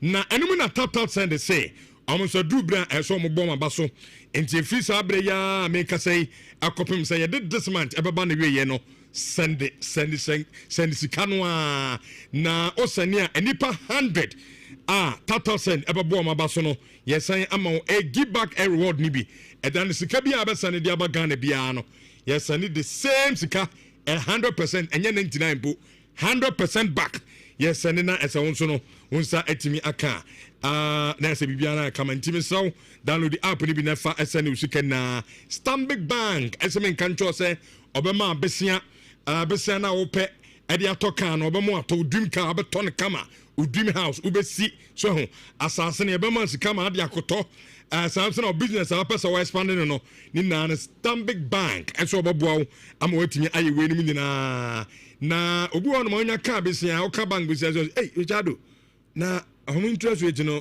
how dey na interest rate our from papa Stanbic Bank dey no our from papa chese odia ahunsi hona ewo ho na kitu bi kitu se obetimi atua sika no asan atua ayensi hona ahun isan se eye flexible payment ena edema ma so no wetimi atua ntimpa chaw mesrew se sia me no akasa de dream house dream car indina eye Stanbic Bank yebabo ama onso no wetimi ato start your day with Rush energy drink isan sanu na be ma ho aye den obenya ho den soronko na de aye adwuma no edam munina also a Rush energy drink, vitamins room, ginseng room, caffeine room, and in the nan ebeboa ama also no udeno start year pa at the ama a Trillium Industrial Limited omo ena a day Rush energy drink apa a jasoza 322190877 no a Rush energy drink enti baby ato energy drink biano okwa mane na daw enka jeso mini Rush ho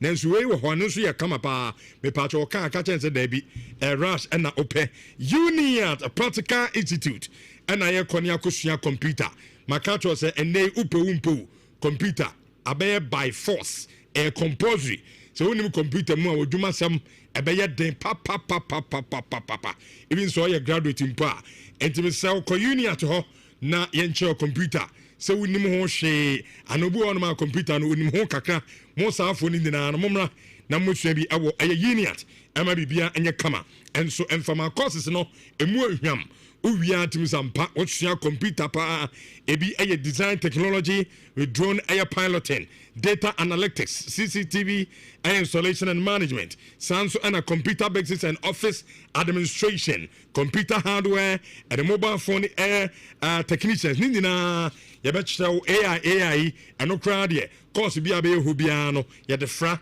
na ɛsɛ wo nso watimi asua yɛfra no artificial intelligence na sukuu deɛ mma ne gye ho nie yɛne such a way sɛ sɛdeɛ wo brand sitie bia yɛpɔne brand bi de ato ɔde ama wa nso betimi aba bɛsua deɛ open regular obetimi akɔ obi wɔ sɛ Richardo me pen weekends obetimi akɔ weekends open anwumra nso a obetimi akɔ ɛna distance class no ɛno nso ne nyina ɛyɛ available a obetimi akɔ akosua ɛwɔ Uniat me patro friend ɛwɔ 0555 383848 yewo Kumasi sesanso otra Nhyira FM as a ukokrum na odi sesanso na efre eye number no Alaska Star Enterprise as the first impression there ehu hia pa enti ufie ho odemo asiesie office asiesie ndina obuana chesa o first impression no onso atimi express hu yie amobi awura waduma say abranti ana baba wai ono so oye very very responsible na de tie ne Alaska Star Enterprise no enema edi sese dem ni no na akofa ba ono no de ne konkwaji konkoni bia meka konkwaji konko a obu ono niema no obi akofa de aba Ghana ena ode bre obi no ono so akogye de free Ghana ni ho you can imagine eni pa be tu na di bia to sanzana ono so de ne dia sa aba beto so enti wo be wie na se sika ne abloti so ko na nim kra me pa cho ebasa na maniema ne bo ayeden Alaska de enema me bosu nyina no na akwa abrochira akwa ni nyina ediaba from blind curtains, wallpaper, bedspread, bedside lamps, sofa cover, decorative watches, and flowers. In fact, BBI this is them no any office we now Alaska Star Enterprise and American for Eddie Amawa. Also onsa e can be abetimi asisi o ama bibian akoye and so Eddie Amawa yo Kumasi adum me pacho de also premises anoche plaza. Boss from Hona and cry for Monko aye circle, T-toe lane. Na money aye Alaska Star Enterprise. Empany for any common 0256330075. Na mono any aye common Amsok mining and engineering training school sebra obuase songo. Na onso besua aye de aye 3 months na wasua awie na sa onso no bibia aye akoye ade ama makacho sesua de papa na uwia wansa me bedding. Na ensano dwuma nso de etua kapa obi onsano dwuma bia wo mre so da bia odidi god na ene no ena amafo na ayaba no yempa adwuma sua so ntini ho kire no bia person obota kwatena office office so enya isa ho enti sua bi we wia utimi de room or construction ana mining sector obetimi ade room said the esi operate aye excavator bulldozer backhoe forklift, dump truck, welding and fabrication. Nina aya Amsok mining and engineering training school 200 cities for form. Na onso ekona ekosuawa de kama. Yawo oboase yawo hostel kese pa o afrechichi na ba. Oba be down na so onso no wetimi asua de theory and practicals. Ebekoso 0539 732 na money aya Amsok company for and so any aye enkomo ene anope a omo ene afufuro pika ho ene anope insura passport jumedi yatena se a yeguso na yeden semina no ede ebanti Mr. Bra aye YouTube insha TV na yen start enkomo twetwe no makato se ene jumedi mpese aye very interactive so obia mekabi ene nye nkwa na se ka onso bekabi na enkomo no and so intimi enye de first of all makachem say make say FIFA at the awards 2025 no and na Ballon d'Or for no the French magazine aye omo ade adu FIFA for eso na FIFA de sisi ameka say nominees no enom do maba emma ene eye mema na okọ emema no afema osma mesamo jafuru team no monfa aye a graphic no ento YouTube and Chat TV na yahwefo ne yetifo enhwe nominees ben na ye come and so asemi according to FIFA almost say Osman Dembele ono meki Arsenal Ashraf Hakimi Harry Kane Kylian Mbappe Nuno Mendes Kupama Pedri Rafinha Mohamed Salah Vitinha Lami Yamal we any mrantia according to FIFA no yam nominate to almost say omu bako na yebeyi no dachi bia say or the best say football and so enkomo na yedia for the year 2025 and to betimi aba 99 exercise together. First of all social listener yedia to YouTube na player be pa na ufu say na osenka o make list na one make. The second question and it say social listening dia from Hano FIFA better so am number 3 ombe puni no ama ya benya the last 3 ni mu no na ye be the best player and so at the FM social listener hwan na be as o last 3 and afi hwan enya obegidi say ye be adwumade ni be wie na no obey emerge as the best player for 2025 FIFA and so awards no enti when you exercise am person na no ye enti join live in Chat TV Kamiyaka FIFA TV Yemre.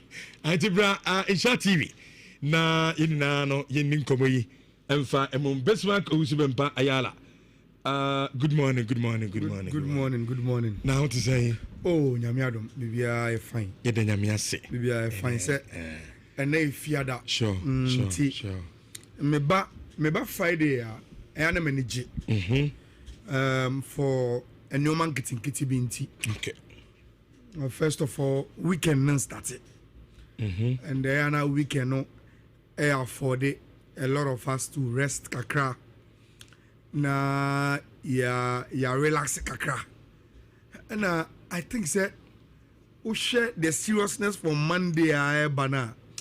We run weekend now to say it's a fresh and coffee. And the structure of his passports, no. And so boy Friday show no, because I have Friday show no yeah, and comedy more. And the feedback I am in from Momo Tieno Momo share no. Ayana very, very lovely. Say they feel Friday they are more part of the show, sure, than any other days. In Tiana Friday shows no, a show be Ayana many a hopa. Now, yes, starting common from the FIFA players. Okay. Fifth Pro World 11. A special award because when you sign in some trouble, sign fans, sign other people, and players. When you opportunity for players nankasamu to vote, born to say, born me Bobby, me Gina Park ni subi. Minim the womb to be a player. Ebi a normal so many as fans, any journalists. Me am a footballer no. Mentias here about the way I book game no park and so no. Are far different from me. Rich, that is the reason why some jurisdictions are. They don't really like football pundita among your former footballers. Because we born no be that. They then have a discussion. Yes, they believe players and your normal pundits. They are experts on a ground. Until when they tell you, this is my analysis of this game, they believe, say, this is an expert speaking. Sarah Ferdinand Kacha say, I deal with a power kubasi here, you know, a wrong turn, a wrong decision. Rich, who they couldn't here? Because what Gina Park in this one will be that a proper defender. Yes, what faces our situations, you know, countless times. So Okachi was a sad mistake way, or be it means a situation, you know, or Tiasia or facing me that. And Emma players a voting a special at the moment. Now, I think it was it just last week Friday? Yeah. The enemy boy. Sure. And the subsequent days, the final 11 a buy. Now, Rich, send your baby more muti a bit me follow. No muswe din komoni be ye no. I will want your social media for no to situate in common ye. Nominees in the buy no. First of all, good. Good. But you better run it through and say you finalize. No problem. You better run it through like this. A buy no na goalkeepers in here 3. Alison Becker, Coutois, and Adunaruma. Where the goalkeepers are, the players had the opportunity to choose their own first 11 goalkeeper. Sena uko defenders na a Trent, Kubasi, Hakimi, Marquinhos, Nuno Mendes, William Saliba, Virgil van Dijk. Trent, Kubasi, Hakimi, Marquinhos, Mendes, Saliba, Van Dijk. Sena okom midfielders na eye Jude Bellingham, Kevin De Bruyne, Luka Modric, João Neves, Cole Palmer, Pedri, Federico Valverde, and Vitinha. Then the forwards were Ousmane Dembele, Erling Haaland, Kylian Mbappe, Messi, Rafinha, Cristiano Ronaldo, Mo Salah, and Lamine Yamal. Now, Rich, I want people to understand it's a kuo and say, I am correct. You want 5th Pro World 11. Omachusi both Daniel Alves and Philip Lam as lateral defenders. Even though they are all right backs, almost your team na no. That year no ball, maintain me no boy enti. Ye Bobako as right back, ye Bobako as left back, even though he's right. You want 5th Pro World 11, Rich. Omachusu central midfielders. There is no conventional defensive midfielder. Almost yo ayala Moncheshe Iniesta money Toni Kroos money ayimu e won fifi they will play.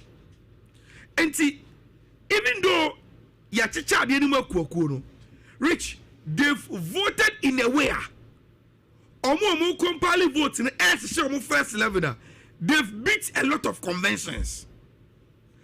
But me yaje say this year the no Rich, depending on the number of votes they were voting according to the classifications. So for instance, say if a goalkeepers now, do you the highest vote our goalkeepers automatically call upon him. Your defenders now, the highest votes automatically form their defense line. Your midfielders the highest votes echo into the midfield. See a forwards the highest vote goes into their forwards. It meant to say, Rich, there was no way Abia Obi forwards category in him.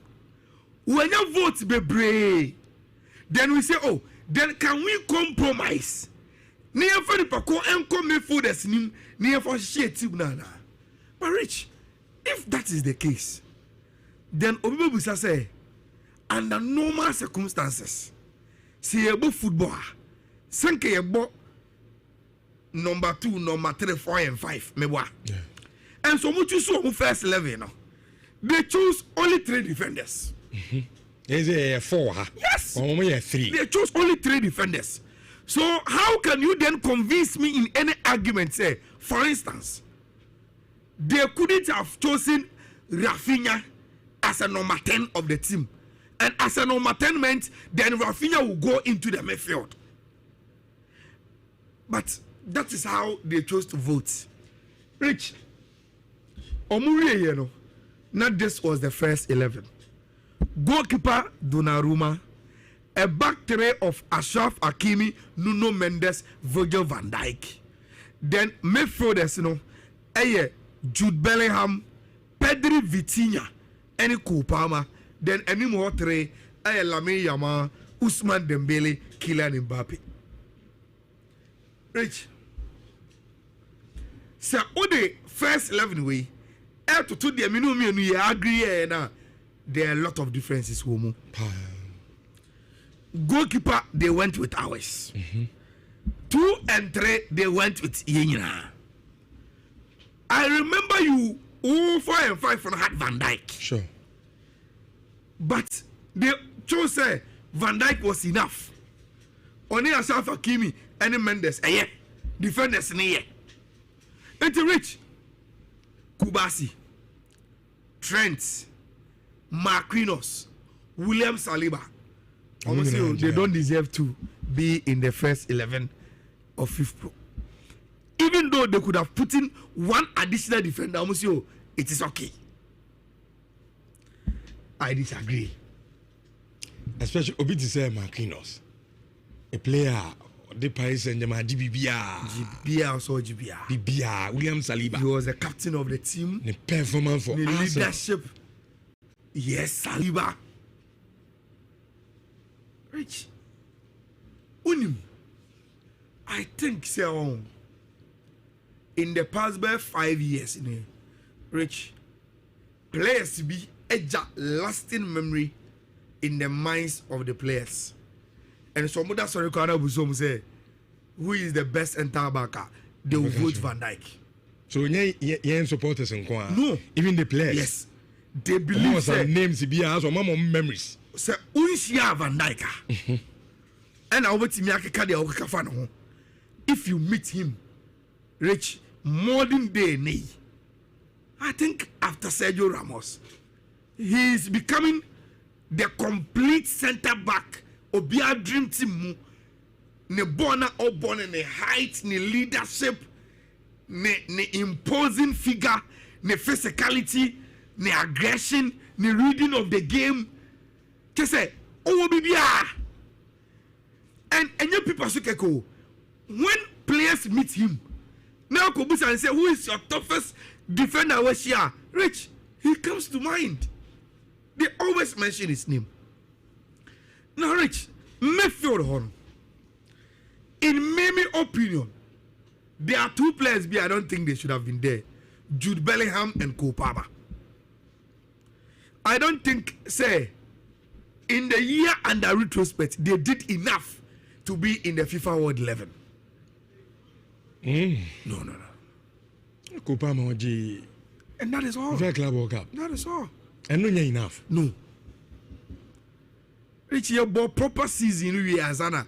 You bought a ceremonial tournament. And then no crab if you so a pre-season. It's a ceremonial tournament.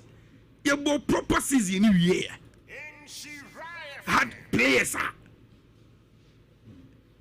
across all competitions, gave us accomplished performances than just the FIFA Club World Cup. Within that same period, Rich, apart from the memory of the Jude the season before, no, last season, Jude, what did he do? And I think he said, on also gave a Bemu because of the now 1 year previously and how the players see him. And yes, sir, Rich, Jude and Cole Palmer, dear. Now, to make, that is what I was to make a complete argument, then Obi says, okay, Ayala. Ose me for the Jude, Kevin De Bruyne, Luka Modric, João Neves, Cole Palmer, Pedri, Federico Valverde, Vitinha. So players name 4 out of these players. Now say 2 deserve say and come in who opinion. Then one man is a fatter so some more. Rich, I think so. Sometimes senior players, is here technically inclined, Omnim roles are on play or pack so and how roles can impact injury room play. They should have given João Neves the opportunity to be there. Of PSG. Senka players no vote say João Neves need to be in our team. Rich, do you know the statement I can't say anywhere? The statement would have been say, outside the playing body, no. We don't put premium on roles a player be say João Neves a player pack so, but the players now, omu bono and him say this role now kwane bono. There was a lot of impact in the game.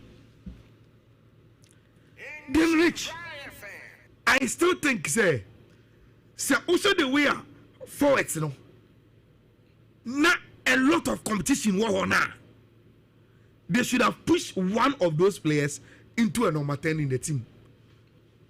Between Rafinha and Mo Salah, one should have been converted into the midfield. No, not still and now say they should have chosen 3 midfielders, 4 forwards per performance. Because Rich, say if arguments na me, if it will make sense, Rich, let's take somebody like Mo Salah. Within the year na retrospect, say Mo Salah jina wana kopa majina wa wana bobo. Salah. He just didn't win Liverpool the league. Oh. He won every individual top player award in England. Sports Writers Player of the Year, the Players Nankasa Players of the Year, the League Nankasa Player of the Year. Bibia in England, the best player in the English football last season was Sabrina from Mo Salah, and he played in those leagues. Kopama Ebobi. Rich, sa ofa Kopama, now for Rafinha last season. One Ebobo, Emukrawa, Gabanowa. It was obviously Rafinha. And to say, acquire first 11 we not both Mo Salah and Rafinha, any team in him, because you put them in the forward category. Now Kopama and Jude Bellingham, Ebamwa. Rich, I will always have a problem with that kind of selection on my, you know. And to me, Mrs. say they should have added João Neves to the midfielders and rather choose 4 forwards, because players no more forwards category or no. Individually played much better than players no more choose our midfield or no. Okay. Because in the equation, Kevin Ibrahim, Mimindin say Luka Modric, and I don't really see any strong argument for Freddy Valverde. And that same argument, you know, cut across Kopama and Jude and so. But now I say, I was say you pay 2 out of 7, or more said any strong argument, you know, and those 2 were picked. Well, because program person interactive in Tino. You have funny at your phone, so at your Madrid pa. First one, Victor Yago, I say Ayala. The FIFA World Cup is not ceremonial.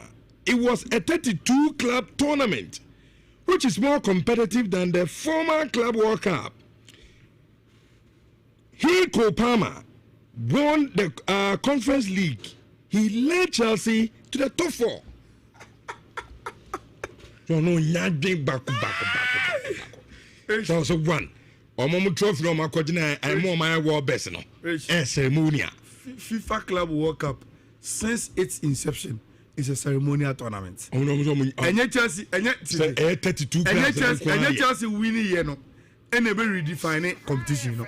The competition has been there and Sana Chelsea be winning. Okay. And it has always been defined as such. All right. Then secondly, I say Kupama on the numbers no. Yempuli. Numbers where? Or J Conference League or Sambo Chelsea Mamudi 4th. That is the argument. Oh yeah, no pay. Or J Conference League. Conference League, yeah. I know na do maybe na UEFA for any TV station Mamunta. Yes, no money will be Gramaninta. The teams in the society. We respect Obia opinion. Yeah. Anyway, but that is my own. I don't know. No opinion on here. I don't know if over FIFA World level now. Do you have disagreement with woman? I think Jude performance last season so I agree with you on Jude Bellingham. Kopama mentioned any problem. Echidoho, Hakim, Van Dijk, Nuno Mendes, any problem. Donnarumma, I mean, they on one a day choosing it. Mentioned any problem. The only problem I'm aware is Judy. Judy, I think now on this also is Obama. I disagree with them. I disagree. Yeah. Rich, then let's move to the FIFA awards. Yanko awards. Okay, so anyone is here you. And how do you okay on? Yamal, Mbappe. Remember, they just should have added one additional forward. Okay. In Rafinha or Mo Salah. Okay. And take one midfielder out and change one to João Neves. That is my argument. Okay. And I say they should have put William Saliba or Marquinhos in the defense and limit the midfield to 3 and just replace one of Jude and Kopama with João Neves. Simple. Won't have about 4 defenders.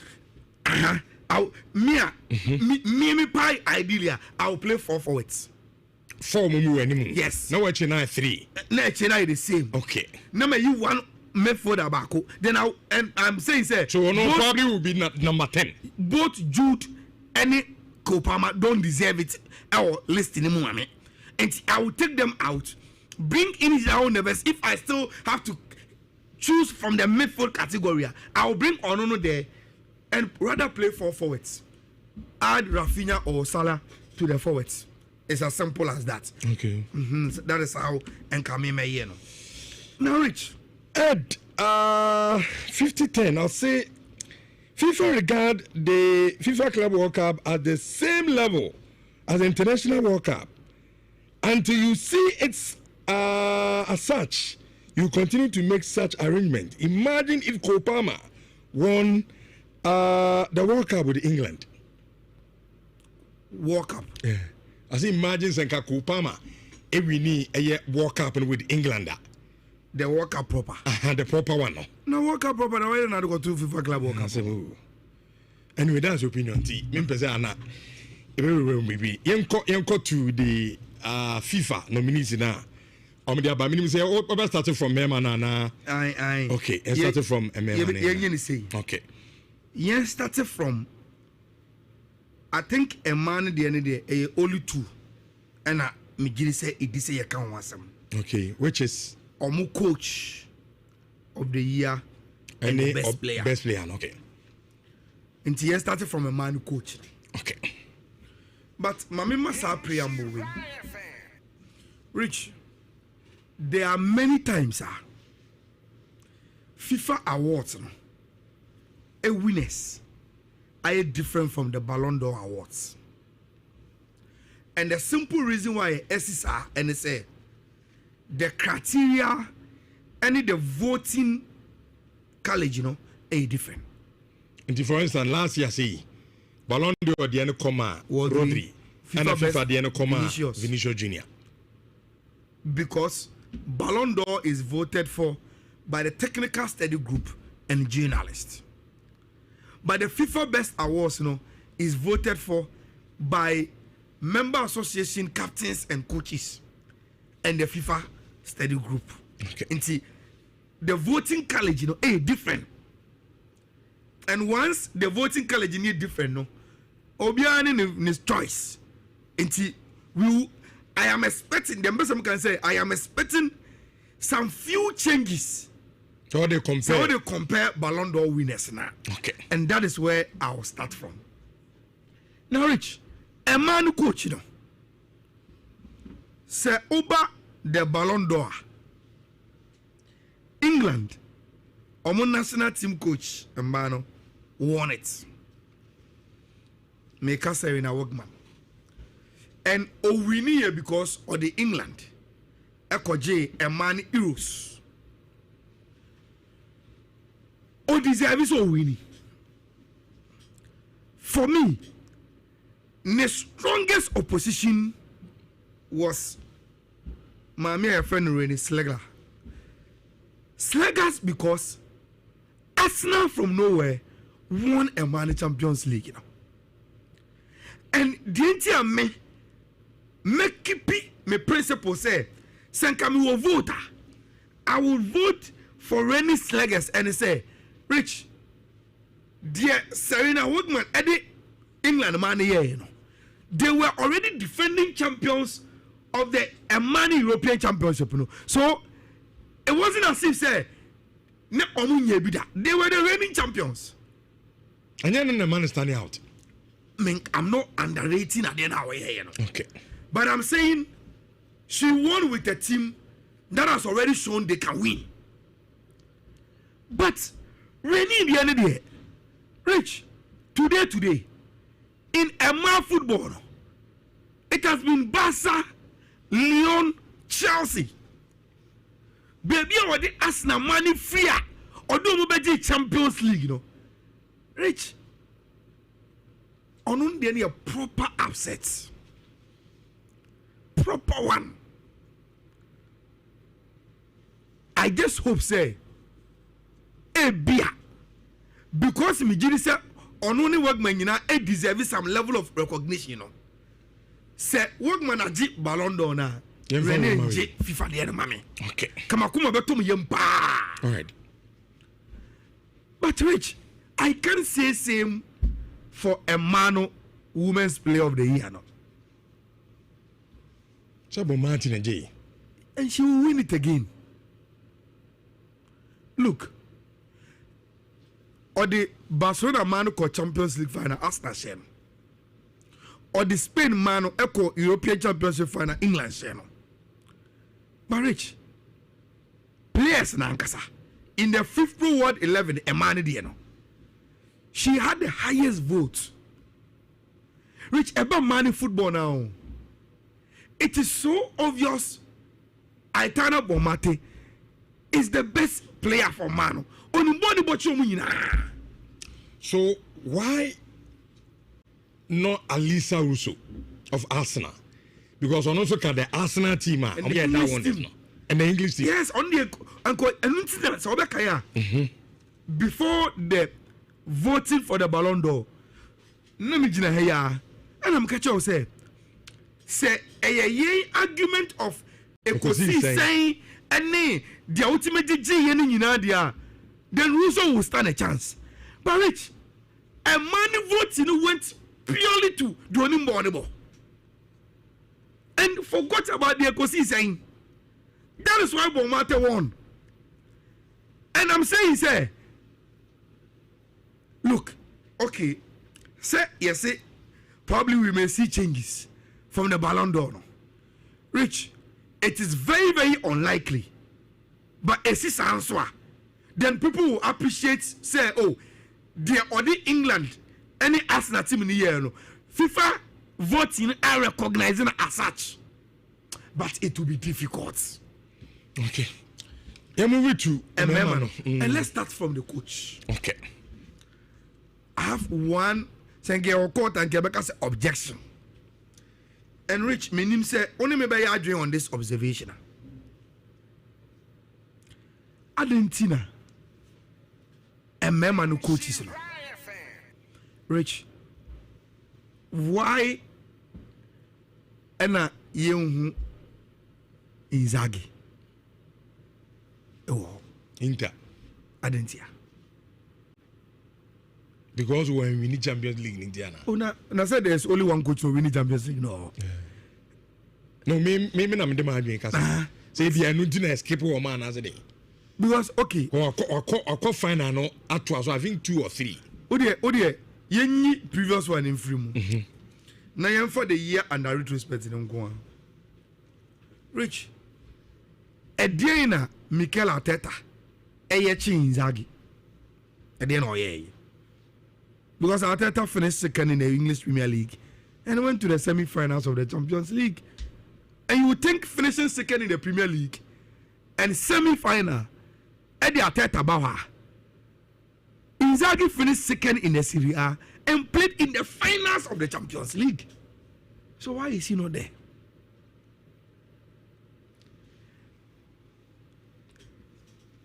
Ediana Hansi Flick last season, a better coach than Inzaghi.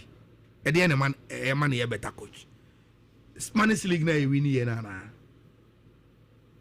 I've already said in the Italian Serie A, Inzaghi finished second. Oshia Flick in the Champions League. You know. Rich, are we saying say Liverpool winning the English Premier League in Kuano, even though a incredible story for Anna Slot say about Liverpool and the first season in English football or Koji, but Rich, a bro Inzaghi Sosa, I don't think so. And what shall we? And you just Inzaghi, even the Inter players are missing from all the high-level debates for the player of the season. Why? Example, Lautaro Martinez. The says, Abranta, how do I owe Bibiana? Or else be a Unimbi. But the guy is doing so well in Inter. And Takra who's a club say pedal.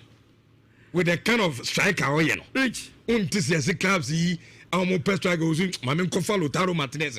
It is so funny to think say, yes, say Enzo Maresca. The year under retrospect, a better coach Inzaghi. No. No. Ediana go at Mexico yeah Inzaghi. Why?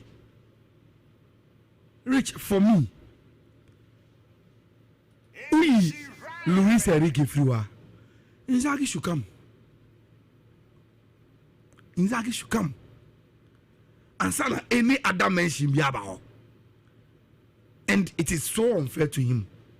Okay.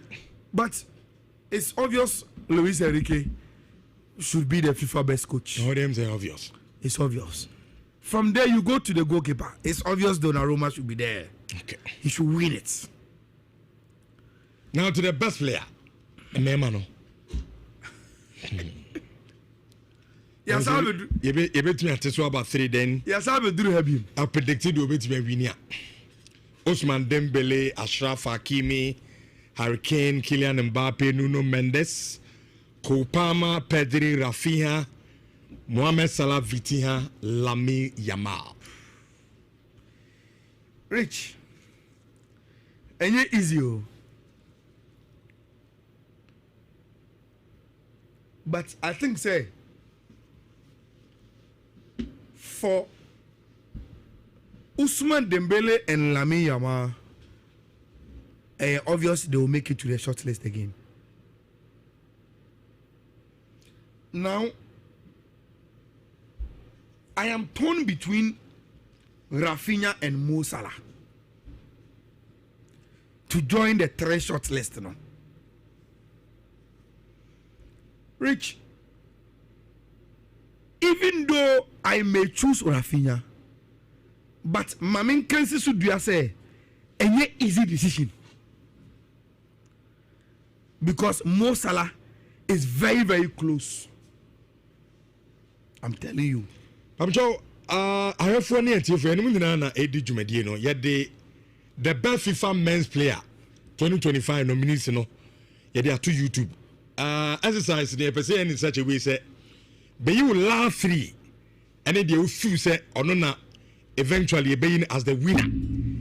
I know any exercise I'm pursuing in a bumtua, who should you made in the but you will laugh free, and that they will feel say, or no, and that being as the best player, FIFA 2025. Now, you found Komono and French, and also. Rich. It also of laughing in the Dembele and then Lamine Yamal. Omoda Baya. Akaba kuna abesu yibeka. Okay. Which Mimi Giri say it is tight for me in Mimi opinion between Rafinha and Salah. No disrespect to Kylian Mbappe. He did well. Mami Mane special mention. He did very, very well. Vitinha too. He did fantastic. Rich, it will still come down to 3. And I think it's between Ousmane Dembele, Lamine Yamal, and Rafinha for his numbers. Born a Rafinha boy, last season. Rich, Ayana in Obiawan opinion, but in my strong conviction, Ayana if he is not mentioned heavily. Rich, the numbers are scary. The optics, all the numbers not to jail. What do we need shape matches our boy? And in a home for money impact, and you crazy. But Rich, it will come down. Say the FIFA best player now. Normally, it also comes with a certain level of popularity. And that is where I caution Ousmane Dembele. Rich, Yamil Lama a popular channel. And one share the captains and the coaches will go and vote for the young guy. And see, even though he ran away with the Ballon d'Or, Rich, one way the difference with FIFA, from Ballon d'Or, a popularity kakra. And I think we are Lamine Yamal is our popularity now. Ebesheno. especially when Nancy fifth produce ward 11 votes in the buy. Almost say the are full players. No, Lamine Yamal votes etching Obia, including Dembele. And see, if there is an award that is predominantly voted for by member association captains, any who coaches are rich. Yeah, we are Lamine Yamal between the FIFA best now. Afa. Me say me will vote. I'll vote for him. You vote for Lamine Yamal? Oh yeah. Oh, okay. Me my canon several times. Osman Dembele menkazo nimbobo. But the Paris Saint-Germain team, sometimes awards be saying and yet fair to some departments of the game. Of course. Goalkeepers, defenders, midfielders, and yet fair to them. And yes, I mean, Paris Saint-Germain team net down. Osman Dembele is not the best player. And to talk of say Akwa J Ballon d'Or. Mr. Last season, optics Bibia. Popularity, Lamine Yamal. I enjoyed the boy. I enjoyed him. It mean I agree with you. I don't know popularity in San Yamano, and maybe few so the best Dembele. Oh yeah. Me also my Dembele no. I don't want to exceptional man bias out. Oh, even the Paris Saint-Germain team is not the best player. Yeah, we all respect Obia's opinion. He's not the best player for Paris Saint-Germain. We all, but Rich Usman is special. Samu. Yeah. Onimbo. Me mo do anya special. Onimbo. Anya gidi mami sa. Oh, gidi. Samu. Look. The ama Usman gidi mami Rich. He's probably the most unpredictable player in the world. And that is special. Yeah? Lamine Yamal Kutaboa. You can predict the other bear. The opposite. Guess that who predicting bar or the bear. Sana na Messi tie. Sana na Azen Robin Motie. You know what they are going to do. They will do it, but they will still beat you to it.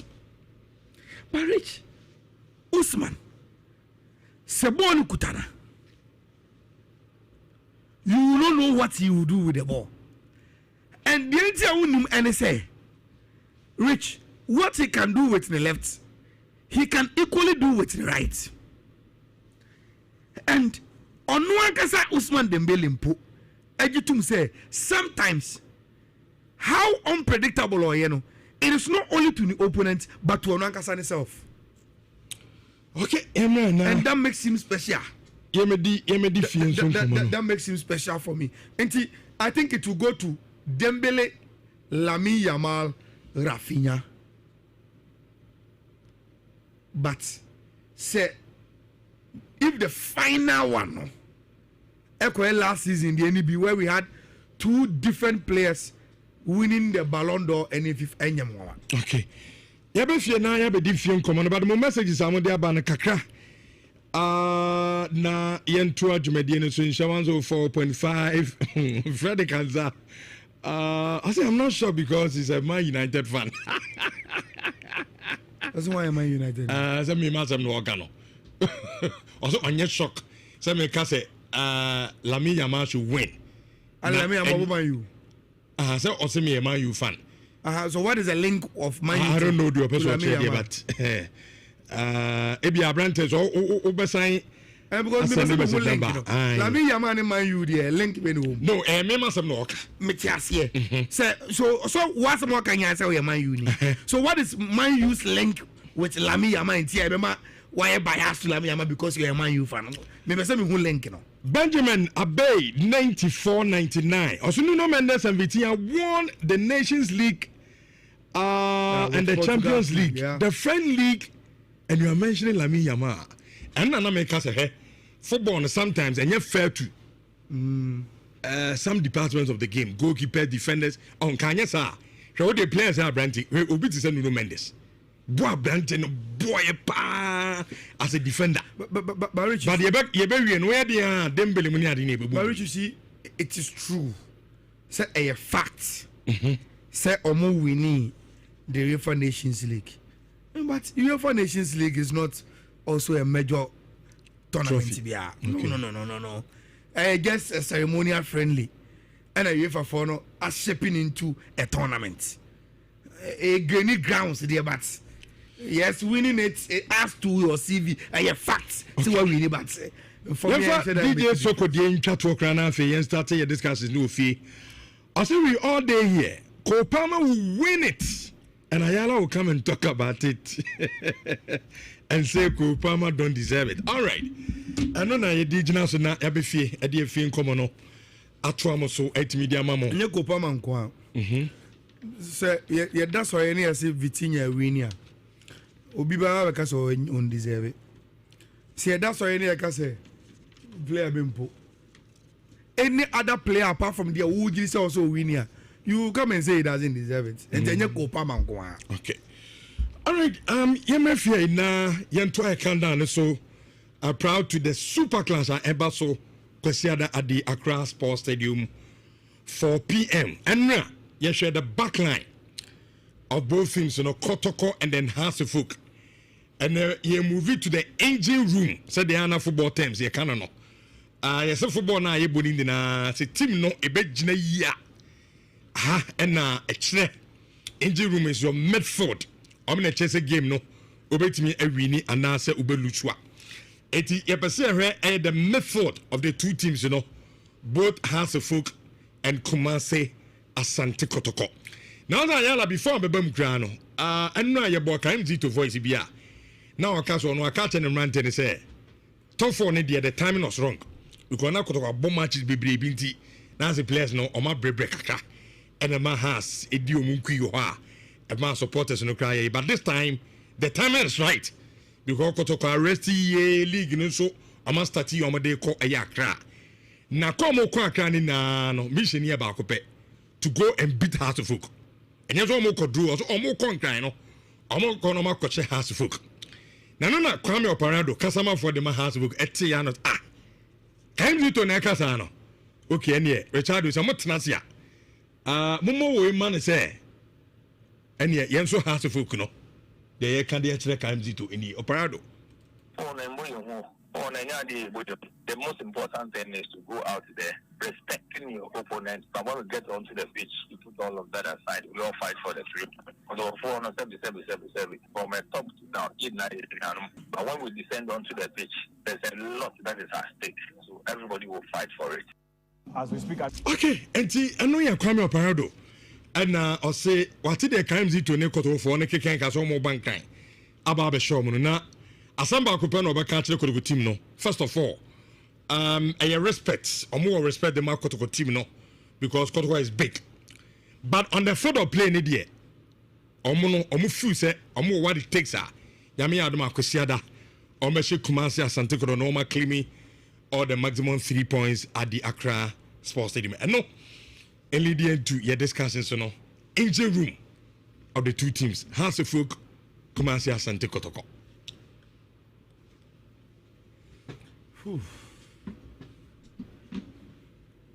Tight one. Very, very tight. But Adiaba could be ahahas. Injuries. Say any injuries how Rich Enka in this super class way will have a consistent midfield than Kotoko. Oh yes. And Mami evidence. This is radio. Rich, you started season. Kotoko midfield no had changed a lot, trying to find a perfect formula. Until there were times, name above midfield neda. Emmanuel Nhyira, set Kojoabo. The only consistent figures El Kotoko midfield has been Adabo and Hubejewu. When names have Omukor, I started from Omukor, South Africa. No? Yes. You have been consistent up till now. Yes. But even with those two players now, Rich, there is a caveat.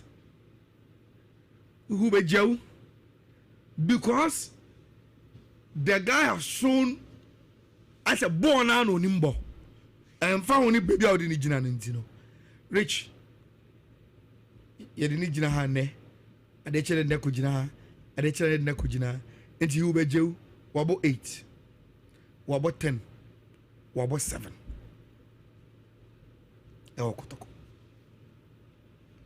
The last time I called Barbara Sports Stadium, Ekohe Hubejewu, Rich, he was playing number 10.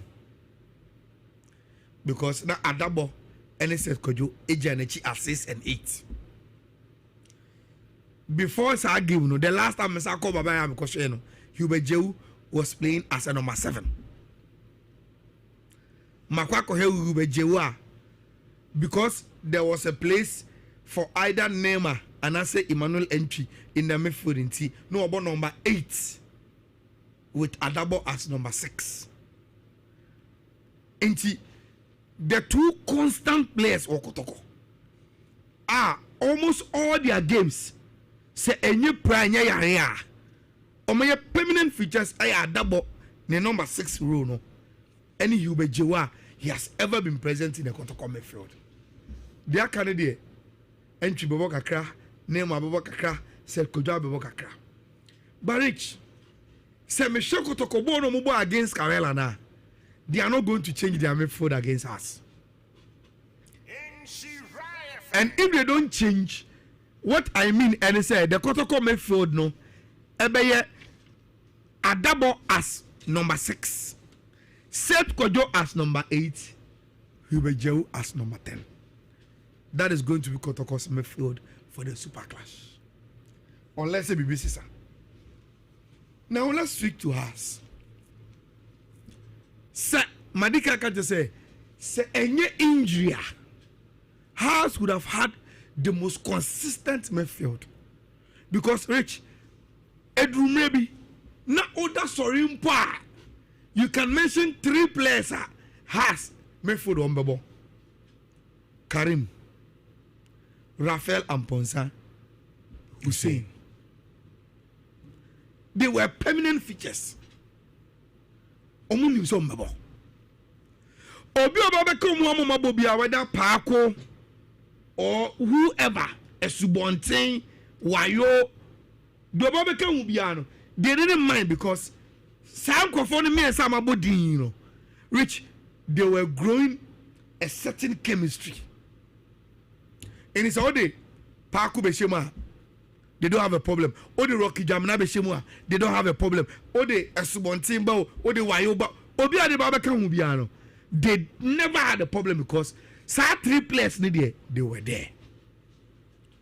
Now, Rich, ahead of this game, you have to say they are back to full fitness. And if they are back, then it means has to go back to them. Karim, Raphael Amponsa, then Hussein.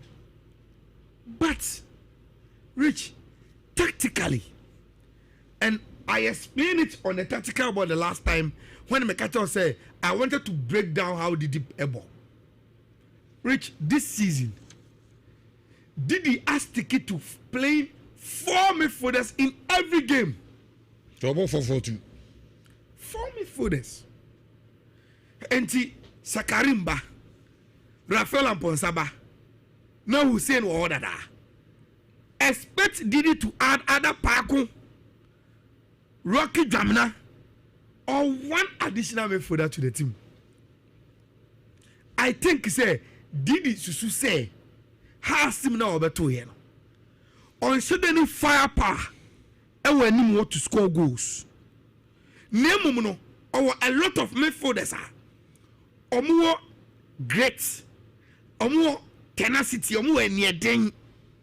and Omunumbo. And why don't I build the team on the grounds of the strength of the team? Team, Memphis team now who day, and I'm building team no. Me come and you know, now me resubmit me solve the weakness of the team, and that is intelligence from Didi Dramani. Rich, is it today? He had Kwame Poku. He had Albert Amoa. And we all Peter Miduakwa. From the start, no. Omo no me fit, omo ready to play. All could him no. Morphine those be available. Fit. Saka Dauda be available. Fit. Neymar be available. Fit. Enti because of number of forwards are one, he had always preferred to play only 3 midfielders. So the team can accommodate 3 forwards. And again, the last time I got to boy on Michelle Fono, Rich, midfielders no, say the Mabodino, where Adabo, Abente for the said Kojo, any Rube Joe, send a be any mono bet in your bo, Saka Dauda, send a ball last time, Saka Dauda, Peter Miduakwa, and a Morphine those as a striker. And once that is the way Zito wants to play, I think he will still maintain the 3 midfielders. Inti, Didi Dramani have one advantage. They are in football tactics, you have a numerical advantage, you know, or more numbers in midfield than Karim Zito. But, Rich, in playing the ball, what it means, they say, Haas will have more touches in the midfield among ourselves power. But because Kotoko, our 3 frontmen, no, they want to play more direct.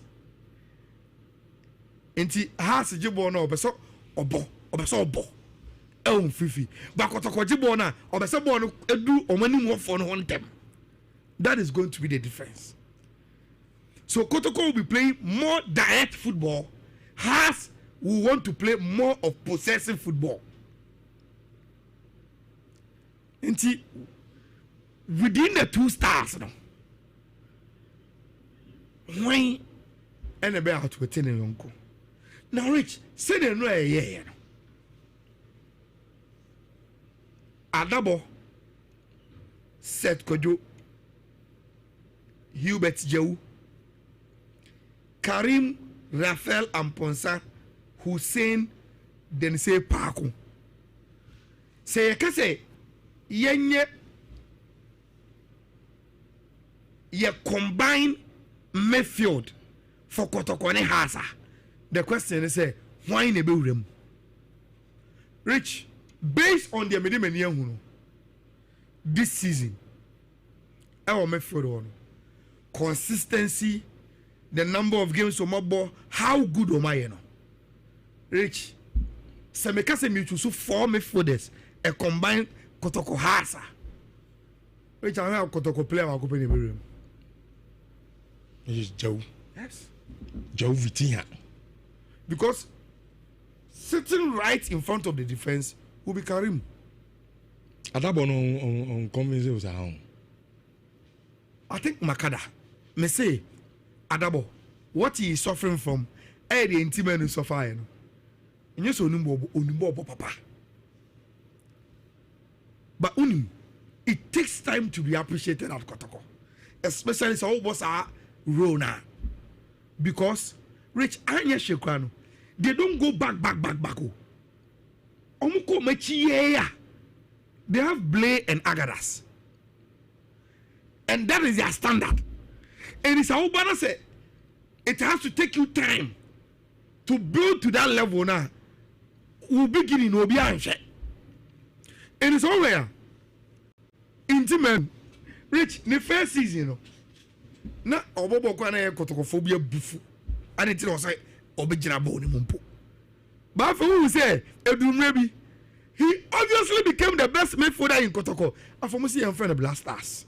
And go and prank a friend of Blasters so. Because the guy was playing so well. Sana that body edit. Okay. With time, Rich, people will start seeing him for who he is. He's a very, very good player. Call me in South African. I was like, the guy is good. He's a very, very good player.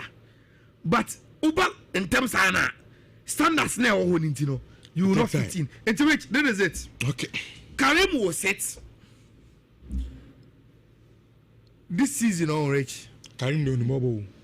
This season, that has a Karim guy, any Hussein from Nations. And to him, this season, rich. Saudi Arabia making. And yet, and conform brain, I bet you say. But I'm telling you, Rich, say any prayer, there will be few and will be competing with Rafael and Ponsa for box to box this season in Ghana Premier League. He has been playing so well. And conforming in the so and see, some year combined for Kotoko and Hasa. Which Memeford will be Karim, Rafael and Ponsa, Hussein and Hubert Jew. Nti korokofo ntiase has will crowd them. They have to be intelligent and be more direct. Take the ball out of the midfield. Then go mumu forwards in him. That is the only way Kotoko can create situations against us. But say yeah babo no fifia be dan e ho dia has numbers no or outweight omo numbers no unless a reach ebi ayakin. Na Sunday e beti an say line up the buy no. Na Kotoko so have forsaken one winger and now one wing forward and play another midfielder.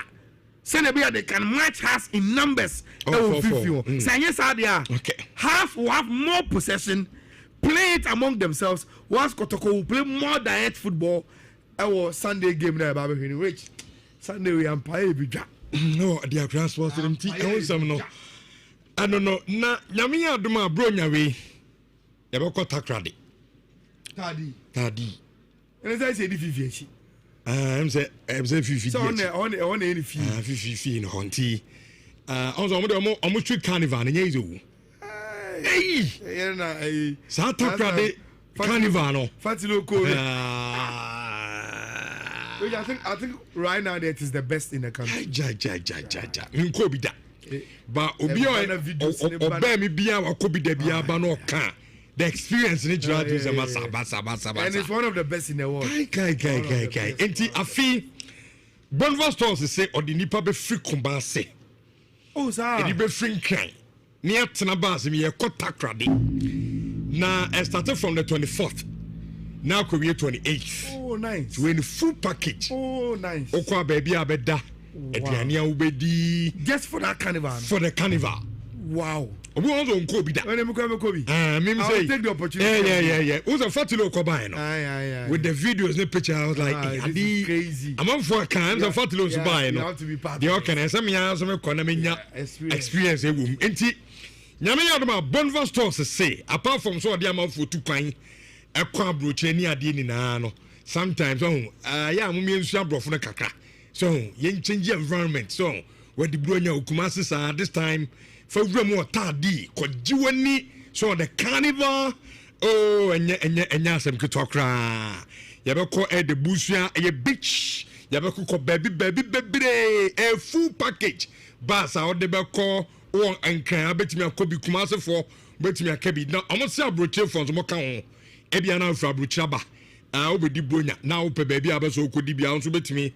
Account in the Yakudi, I will a tardy, me say a 24th to a 28th, 4 days, and I could do a luxurious hotel, and I could Dania Jenny, Yenia Nini Bibian, full packet Nina, Eshema, Opeso Kobian Pacho, na also a friend number 0531 090068. 0531090068. Now, no meaning come on my catch or set, Obaso car, a yefe, a mono. Na akono tibi bama amwa automobile and I make for them maybe an akano auto and udi fabric bano accident car over CC de mawa ye be CC car de amount align nemu ye wia ye spray amakano and so etimi ababa ye fe it be so oya kauna or Ghana na utimo kano over so spray amwa automobile and I make for ediama ye will come say ya apim so first junction wa edna ye won patch of frame 0244 465764. You haven't checked home right, Eba. yɛbɛto aso deɛ amamikyia 104.5 yɛba ya dachi enkwe obiara ene wiase nyina adane aye computer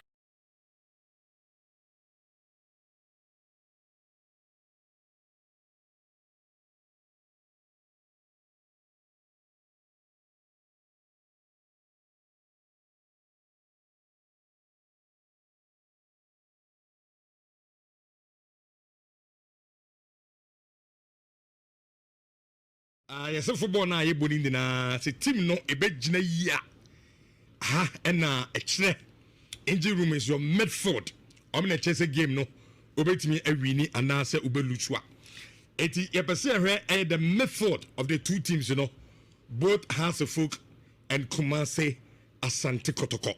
Now that yala before bɛbɛ mu kura no ɛno a yɛbɔ kan to voice bi a na ɔka so no aka kyɛ ne mmerante ne sɛ top 4 ne deɛ the timing was wrong.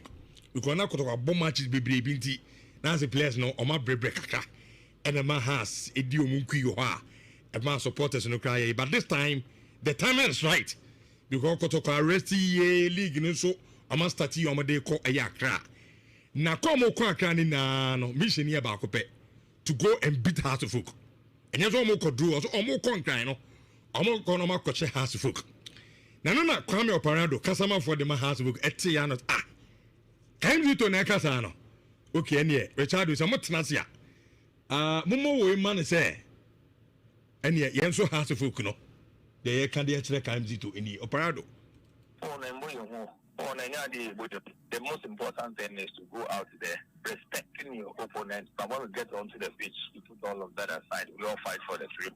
Although 477 from a top to down, but when we descend onto the pitch, there's a lot that is at stake. So everybody will fight for it. As we speak, okay, and I know you're Kwame Oparado. And I say, what did the crimes to Nekoto for Nekan Kasomo Bankai? About the show, Muna. Asamba Kupano Bakatri Kotoko team no. First of all, I respect or more respect the Kotoko team no, because Kotoko is big. But on the field of play, Nidia, Omu say, Omu what it takes are Yami Adama Kosiada, Omeshe Kumasi Asante Koto Noma claiming all the maximum 3 points at the Accra Sports Stadium. And no, and leading to your discussion, so no, engine room of the two teams, Hasefolk, Kumasi Asante Kotoko.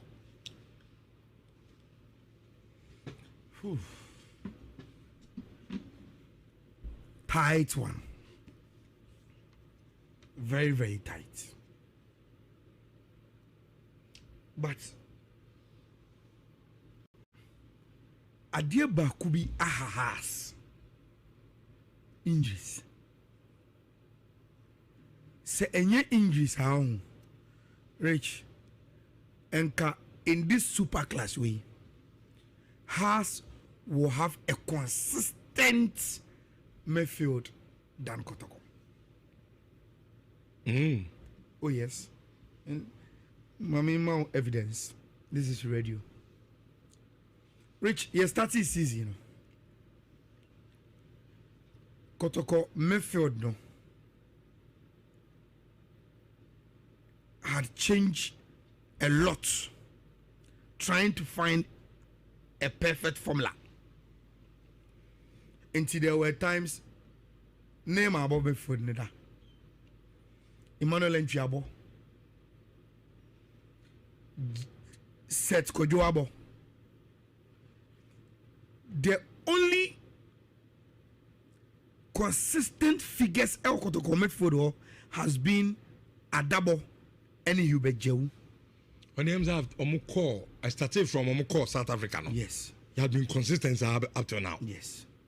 But even with those two players now, Rich, there is a caveat. Hubert Jehu, because the guy has shown as a born on Nimbo and found only baby out in the Jina Nintino. Rich, you didn't need hand. Ebani ne have experience together. Oh yeah. 2025 na yebeko. Go refresh here kakra. Sure. Bet we see Nkai obia say bet influencer adwumadie no. And that's why air coso. Bet we say obia a potential bet influencer at the ma omo. Na there was all year any and your bet influencers can move where bet influencers can move. Oko bet to a platform no swa. Uniswa o de sign up. Na register our accounts. Ne enyabi. Okwa shisha bet. O shisha beta. U code ne that wo bet no so no. Ono betting community onam for WhatsApp platforms, o schoolmate platforms, wangasa social media platforms. Baby a betimi a share code be bia share na nkofo du code no etwa beta na onso so we DBB efremu eno ene ye friend bet influencer na we no ene gisem ne say eye bet we nkoa ene wo sa enhihye we bet we nkoa betting companies we are seeing na bet we nkoa ene wo sa enhihye we ntiaden ena unjai baby a wo no na omba kan bet we abusia no na untimi endidi peche undi 18 years abesro ye ka bet na sama onka ho sure. Where the 8 years in so o bet and bet responsibly bet we almost get way more insurance of 4.5 FM ye ko na Fatilo Richardo e be fine pa e de nyame ase se ene eye abena kurama o mia mabena me hu na che papa ne zo we oh no meeting in catch and the first born birthday oh nice your friend Eleanor so when I go school oh okay as wonyini timi ya ban wonyini momia wow also mami o so mami pa o ready ko to yonyina also mami papa enti Eleanor I go school I was say when ya ko senior high school happy birthday to you nyame nchiraw na onya okese omamu nimdie na adesua usua old school mu nyina no bibia enkoye emfama wo na enhyira bia nso ewo eye audie mu no nyankopon emfa enom happy birthday to you Eleanor Alco School our sewa nyako girls school yedemansia yekofa adom kase no e de amama ayana na oze so kona as even a show social media name say first of all that when I blasters almost squad for carrying cap in the beba. Because will be a release in the squad. And so I think next week Friday, 14th and 18th, and the about Japan and the Korea, Dominion almost from Rana. Which I in emissary. In your sanity diara. Na unse African Games here is omunko probino. Accident go probina. Social media was so good and Kokuya boss say on and all your communications Emma African Games this idea e man ho sisikedia bemudi oka ho na ase da ne chiechire mu dodo ana sani dia ra se tamo no ye GFA communications dan nka se mi se sia no wa stress ni so onu ndi on ka se nkofanye dan sabat osre a nkofo mu dan mo bobe mu no the bigger lessons and say oti echira na wo so ahweni ati ase all right ye demasia yakofa adom kase no ade abram ye ban ya Obra at 1 Friday edition. I'm a been one team no a better than a brain. Yes, I'm not more china. Don't cry.